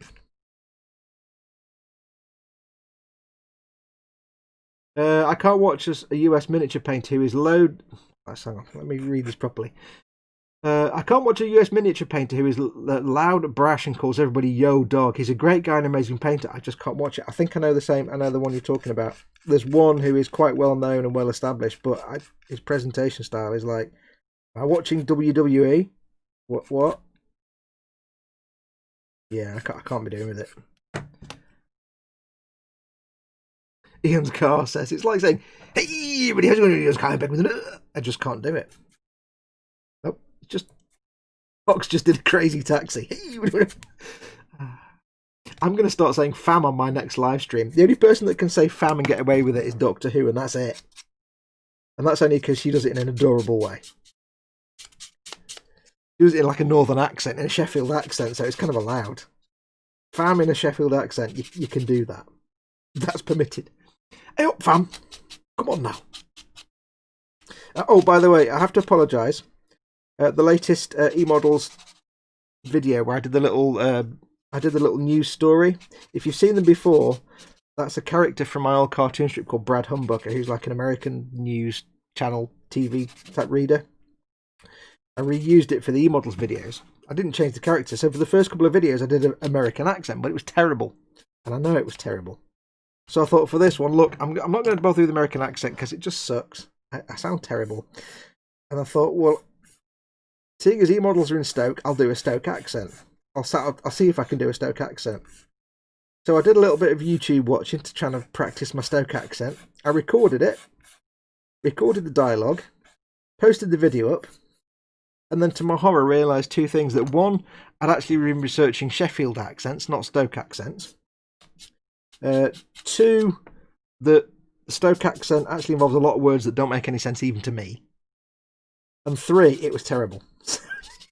So next time I do a Brad Humbucker skit with the news like Ian, I'll just do my normal voice because I'm not going through that again. I was trying to watch it back just to check something. Like, I can't watch this. I can't watch my own video. It's terrible.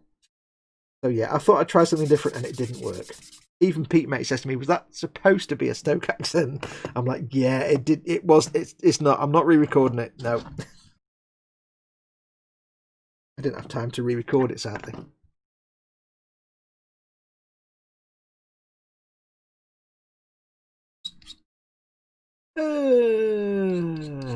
I'm done, I'm dying. Hey, today, says Raging Model. It's true, there is one though, and I can't remember who the hell it is. I wouldn't say out loud anyway, but he really does go, hey. Today we're going to be discussing the main quantum theory that leads from string theory into membrane theory via the connecting mathematics and formulaic principles. Imagine that on the Open University. Oh god, imagine like a geology video. Hey! Today we are going to be looking at plate tectonics and imagine if Ted did that. I mean, imagine Ted doing that. Hey, but it's skipped in here, videos. And then he goes off in his Barrow accent to talk about whatever he's building. That'd be hilarious. Fox, send the script to me. I'll do a new reader for Mr. Humbucker, says Model Making Mayhem. They're usually done at very short notice. It's like Pete Mate will say, "This thing's happening tomorrow. Can you do a video?" And I'm like, "Oh, yeah." I don't really have time to be getting audio stuff recorded separately, sadly. In my head, I like to think my American accents are quite good, but I've been told by actual, proper Americans that they're not actually good at all. I always thought my Scottish accent was quite good until Scottish people said, "No, your Scottish accent's garbage." It's terrible. And I'm like, you know what? I'm still going to do them. I don't care. I'm still going to do them. Because I don't care. Pass me that glass of heavy.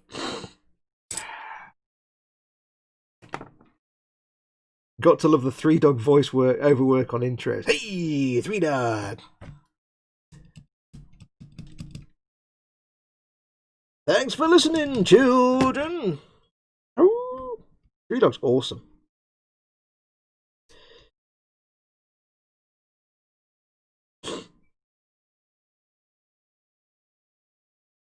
I can't say that I recall your US accent. I don't know, maybe it wasn't that offensive. I try and do different ones, but for like Brad Humbucker, it's, "Hi, I'm Brad." Oh, how do I do it? This is Brad Humbucker from the Dog Sounds News Network. Today we're going to look at the story when many things happened today, but things didn't happen. Incidentally, also, we're sponsored by Blemulon, the shaver for men. I don't know. That wasn't very good. I think I can do them better when I'm loud, but when I'm recording a voiceover, I tend to end up going quiet, and then it just goes wrong. Do. I get what they are doing. They have a target audience, i.e. teenagers, but I'm not a teenager. I'm a grumpy old man. My eyes are bent, and my ears are knackered, and my brain can't cope with them.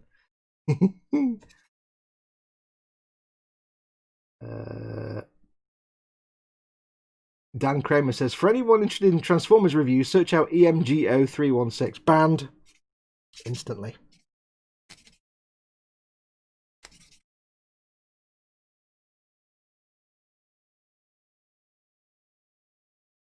Let me alone, man shaver for mans from man shops, says Model Making Mayhem.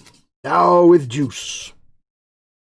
I think if I could do voices quietly, like when I'm doing the books of Skyrim, over time I'll have to do various different voices because I'll have like some of the books from Skyrim are fiction books, and obviously they have characters, so I'll have to try and do voices. But it's not like, if I was Sean Connery, I could read a storybook and every character would sound exactly the same. They'd just sound like Sean Connery, but it'd be fine. There'd be no problem with that. But I'm not Sean Connery. It's always funny that when you get like a famous actor and they do voiceover work in something, like in a video game, it just sounds like the famous actor, but nobody cares. Patrick Stewart plays the Emperor in Oblivion. It's just Patrick Stewart doing Patrick Stewart. But nobody cares. It's brilliant. Imagine being the luckiest voice actor in the world is one that can just do his normal everyday voice for every single role and nobody cares. And he gets paid for it.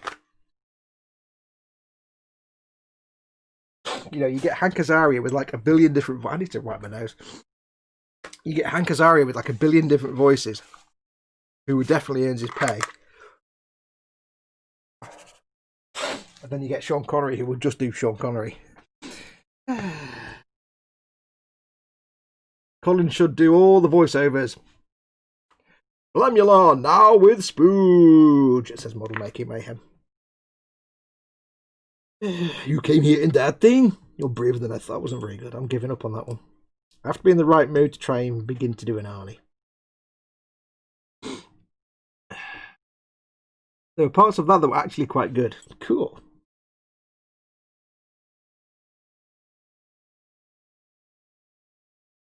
Fake workers' dispute erupted today in a lightning strike that ended with air shuttle officers. I can't remember the words now. I'm trying to do a lyric from a song, but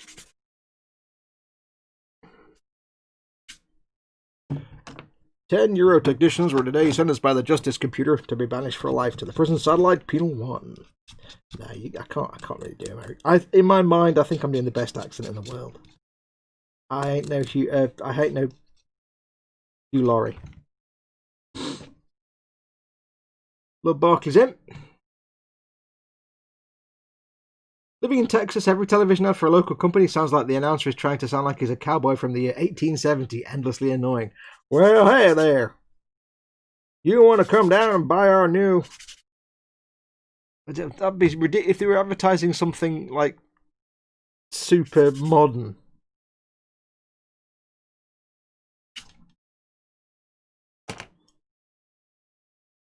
Hey there, welcome. Come on down to the Old West Tesla shop where you can buy your genuine Tesla electric vehicles. That'd be weird, like trying to do the old-timey stuff for something that's so modern it hurts.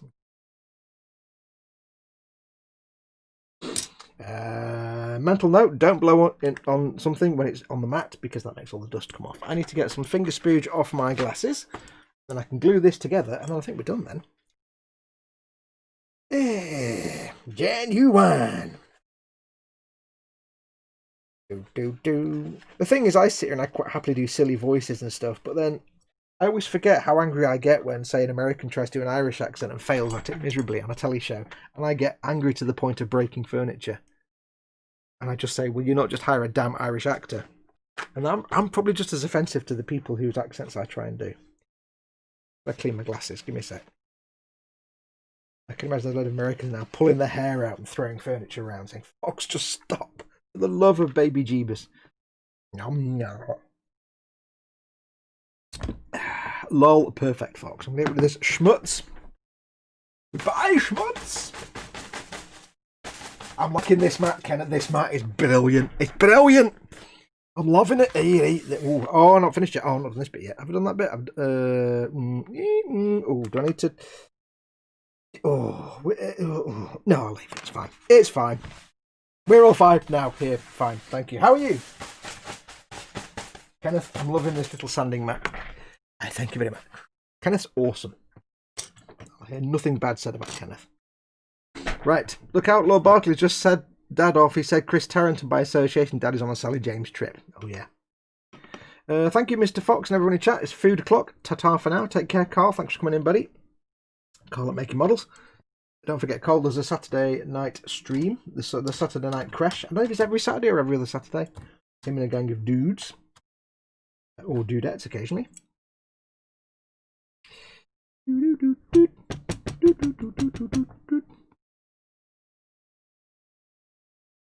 I've got one just like Foxy's using, says Dad. Yeah, because you got the same package. I have no idea if I'm using it correctly, but it'll work for me. Now, we have 15 Minuten.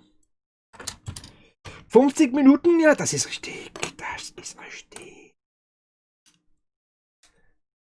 What we shall do is we shall insert this into here like this, you say. How does this even go together? I don't even know what I'm doing. I'm just putting things together. I'm not even looking at the instructions. I'm just guessing now. Just guessing. Just guessing. There we go. Right.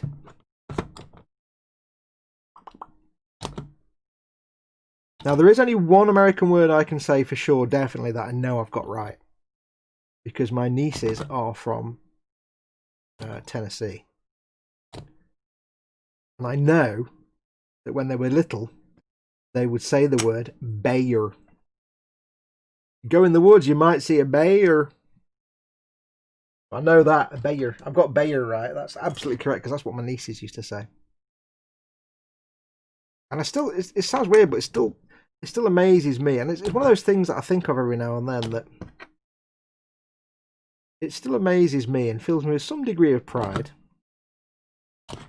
that, you know, I'm part of a family that spans 2 continents. And my family members include Americans. My family members include Asian Americans, which makes me even more proud. I think it's awesome. And it's one of those things that you kind of, in everyday life, you take it for granted. But when you sit and think about it, it's like, yeah, half of my family is Asian American. I've got roots to where's that place now? Somewhere. I've got roots that go to somewhere. It's amazing. Little thing. I like thinking about things like that in funny ways. It's the way I think sometimes. I have strange thought patterns.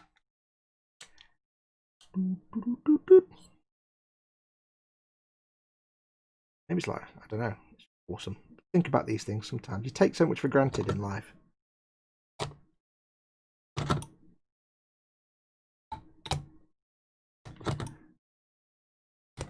Get the glue in the hole.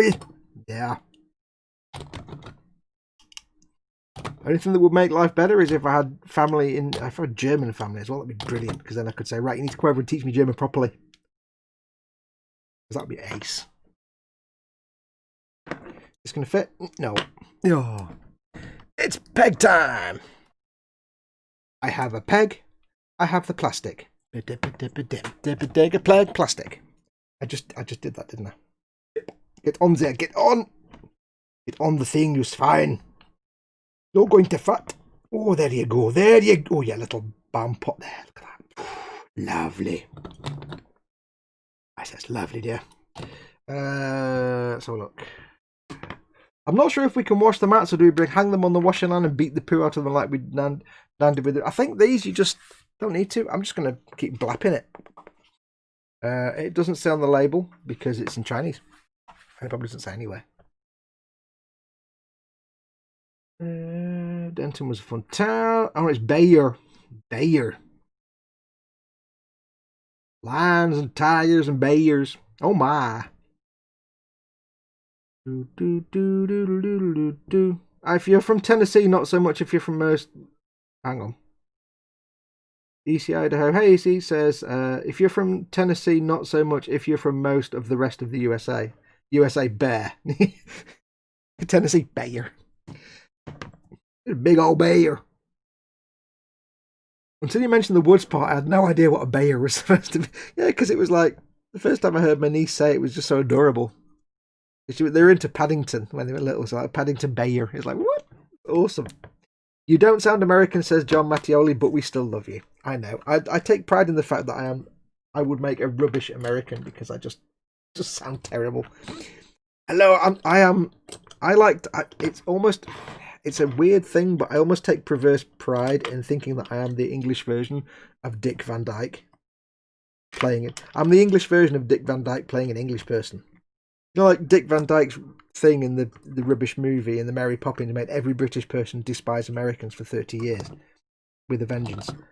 Yeah, I like to think I'm the British version of that, but maybe not promoting so much hate, more just pity perhaps, be more acceptable.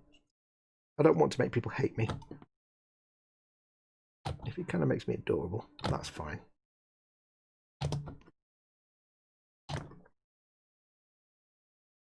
Little kids with accents are great. Absolutely. Daddy, it's a bear. I was thinking Bayer aspirin. Yeah, Bayer chemical. Pharmaceuticals. Pharmaceuticals! Come on down to the oldie worldy, oldie westy timey solar panel factory. Yeah, that was rubbish. That was a terrible act. That wasn't even supposed to be like... That was supposed to be kind of like a silly cowboy hat wearing salesman. It turned out like something from Detroit. I don't know. This went wrong there. I'll shut up now. I've got family in Canadian land, but I haven't heard from them in years. You need to hear from them. Fox Nat's fallen out with you because of her sad taste in films. Wait, what? What have I done now? I'm in trouble. What? How have I got in trouble when not Chris got in trouble? I don't understand. How have I got in trouble and not you got in trouble? Whose taste in films? I have not mentioned films. There we go. So there was almost built. In the reliquary, you have this little big boxy thing, and then you have the little duvet cover there, which I'm going to do in shades of red, and then the arm and the power sword of a Spesmorine, perhaps. Fox, that voice was perfect. It just needs to be much louder for TV advertising. Yes.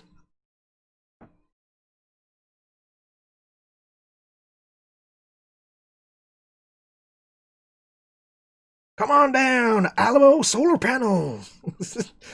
Oh, I don't know how. I'm just making it up now. Right, I'm going to get them off. There. Not finished yet. I've got to put the pointer bit on. She Farts in Bed used to watch that Diagnosis Murder with Dick Van Dyke. I've got to be honest. I've not done this right, have I? Yes, I have to be honest. For many, many years, I harboured a deep loathing.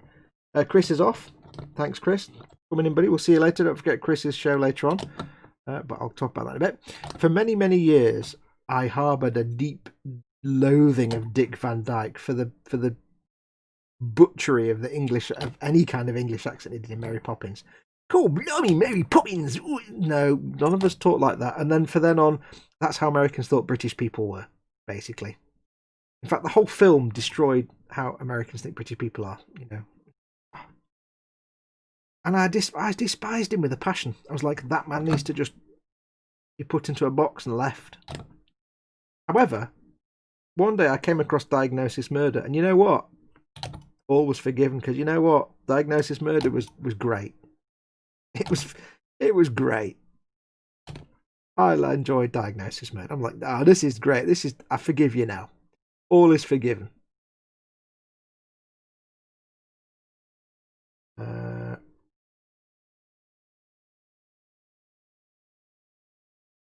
He's a so-and-so. I told Lewis that I had fallen out with Fox because I love Dick Van Dyke and Mary Poppins. All right. Cool, blimey, Mary Poppins. Ooh, shut up. Every TV ad here seems to end with, if you ain't trading with me, you're throwing money away. In the cheesiest old-timey cowpoke. That wasn't the accent then, was it?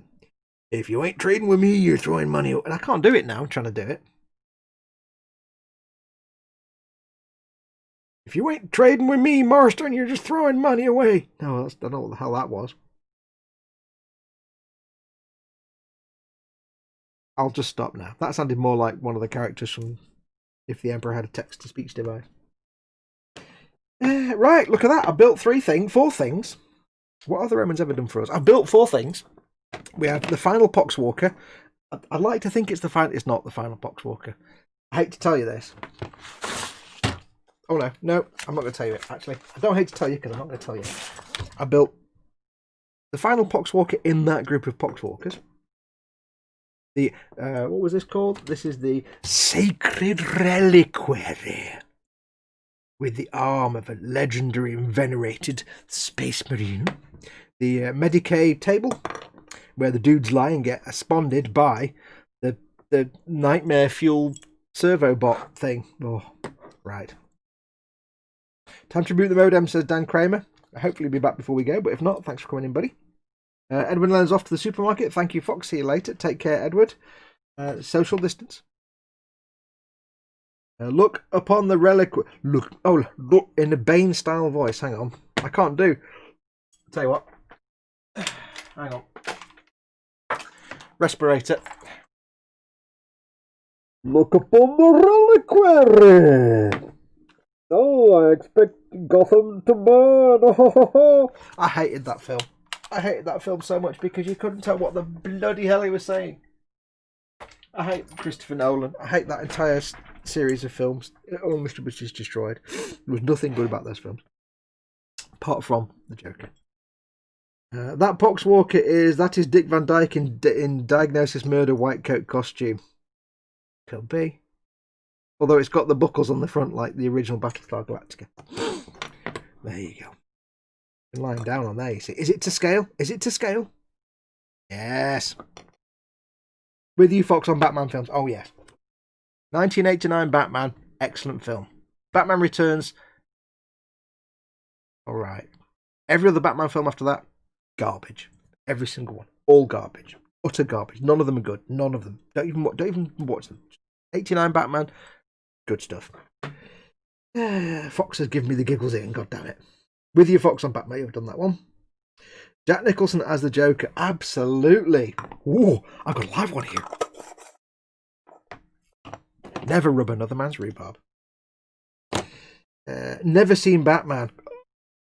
The only one you need to watch is the 1989 Michael Keaton Batman. At a pinch, the Batman Returns, the sequel, it was alright. It wasn't great. The original Batman, Jack Nicholson as the Joker, Michael Keaton as Batman, because his mouth looks like the bat symbol. He's got the little bit there, and his mouth is the right shape. Every other Batman film after that, garbage. Garbage. Paul Di Tommaso, how do you think shiny vampire Batman will be? Don't know what that is. Is there a new Batman? Oh, there's some new Batman film. There's the Batman, isn't there? He's got little stubby ears. I have no interest. Jack is dead, my friend. You can call me Joker. As my plastic surgeon used to like to say, if you're going to go with a smile. Yeah, 99 Batman by far the best. What if Keaton came back for Batman Beyond playing old Bruce? Oh, that'd be great. Yeah, Michael Keaton had the bat mouth. It was the same shape as the bat symbol. It was perfect. He's only 4'2", but it doesn't matter. Doesn't matter. But yeah, any Batman with little tiny stubby ears, GTFO. Not interested. Not interested at all. No. And I have to say, I do like that was the first film where they had the sort of black rubber outfit look. And you know what? It works. It just worked. Vincent Hircock says, hey Vincent, he says, I messed up and went too thick with the Warhammer Rattlecam primer. What would you recommend to remove it so I can give it another go? If you're in the UK, wait there, I'm going under the desk. Hang on. Oh, the spiders. Oh, the creatures. There's probably something about. Oh, I've got cramp in my foot now. Oh, that hurts. I woke up this morning with cramp in my leg. It was a nightmare. My foot's been twinging all day. If you're in the UK, the beauty of painting minis is, if it goes wrong, Dettol. It's got to be the brown Dettol. It costs like 32 pence for a bottle of this. You pour it into a container, you put the model in the container, you leave it overnight, sometimes only 2 or 3 hours, but you leave it for a couple of hours, maybe overnight. Come back the next day, you let all the Dettol drip off, you put the Dettol back in the bottle because you can reuse it, and then you rinse off the piece and you've got no paint. Basically what you do is you take your model, put some Dettol in a container, you can put a top over a lid, put the model in there and leave it. After a few hours, come back with an old scruffy toothbrush. I haven't got one here, but imagine that's a toothbrush. Take an old scruffy toothbrush, don't put it under water, get it out of the Dettol and just start gently scrubbing it. You'll start seeing the paint and primer start to come off. If it's still struggling and it's not coming off, just put it back in. It can sometimes take up to 24 hours, but every now and then, come back and just scrape it off.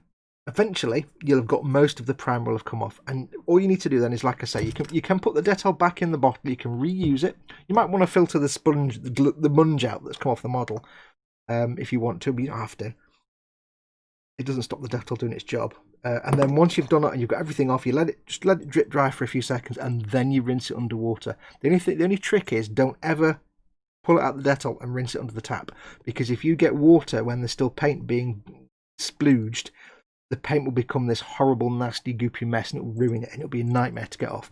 So don't put it under water until you've finished and you've got all the paint off, and you're going to rinse it off for the final time, because Dettol on water and paint don't mix well. Candyman from Mongo says, Dettol hard as anything to find in the US. The best bet is a mom and pop Indian grocery store. If you're in the US, yeah, if you can't get that, stick for something you can get, like apparently purple power and green stuff. I think not green stuff, simple green. I think are kind of, they're not as good as this, but they'll do. It might take longer.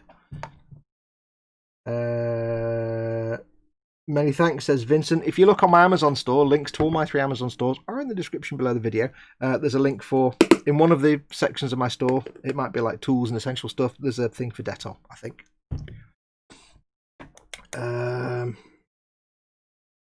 Mayhem says, winged freak terrorizes? Wait till they get a lot of me.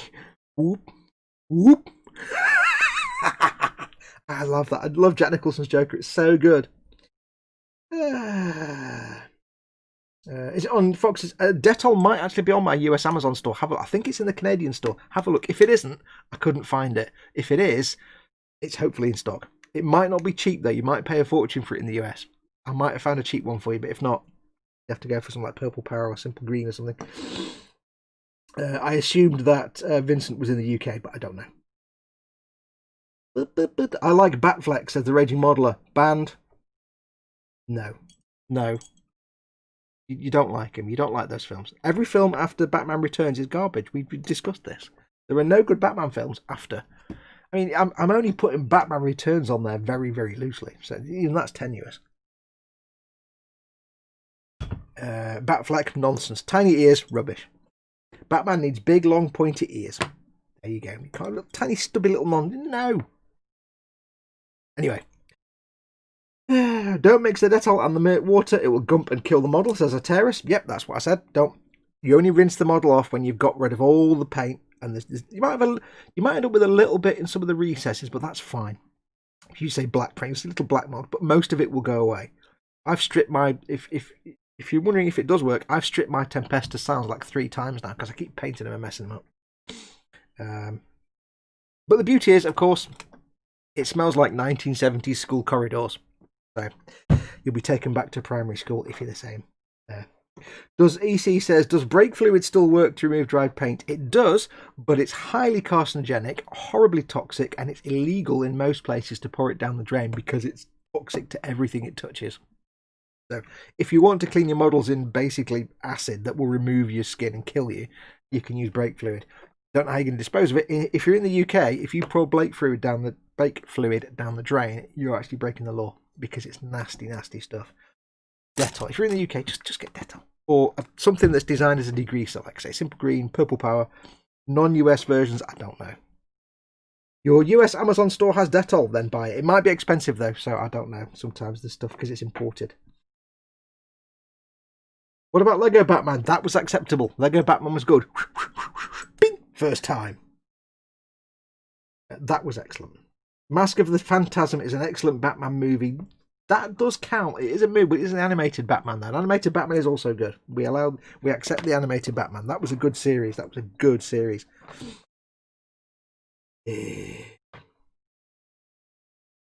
Anyway, I think yes, we are on 6. We are on 6 o'clock. It's time for me to go make the dinners. I shall leave it there. We've done 4 things. You've done some work. So yes, that's good fun. Next week we carry on. We've still got all those stuff to do on the sprues, and then after that we've got the hydraulic servo haulers or whatever they are, the forklift truck and things. We've got to do those. So stay tuned for those next Sunday. I will be back, of course. Tomorrow is Monday. I'll be back on the E-Model show tomorrow with Colin and Chris and Ted. I will be cracking on again as well with the Millennium Falcon build. We'll try and get episode 3 done this week. And I've got some mailbag stuff to film, so you'll get that this week as well. What else? Don't forget, of course, when I finish this show, 6:15, Dad or Scaly Models is doing his in-between show at 6:15, so in about 15 minutes. So do go and watch that. You watch that while you're having your tea. Scaly Models at all, of course, which is it used to be Dad on there, but it's Scaly Models. But do go and check out that. And then once he's done that stream and it gets to 8 o'clock tonight, it's Chris doing his Warhammer Sundays. So go on, he's still working on his Oak truck, so go and check that out. That's Chris over on Gross Models. And yes, but that's it. So yes, take care of yourselves. Thank you very much for watching. As always, don't forget to like and subscribe. If you want to check out the Amazon stores, all 3 links, US, UK or Canada, in the links below. And of course, check out the links for, and these are Gross Models again, Goblin Gaming and emodels.co.uk, my 2 affiliate sponsor channels. And of course, don't forget to like and subscribe. Take care of yourselves. I'm going to make sure my buttons work. Hang on, let me try this in advance. Let me test.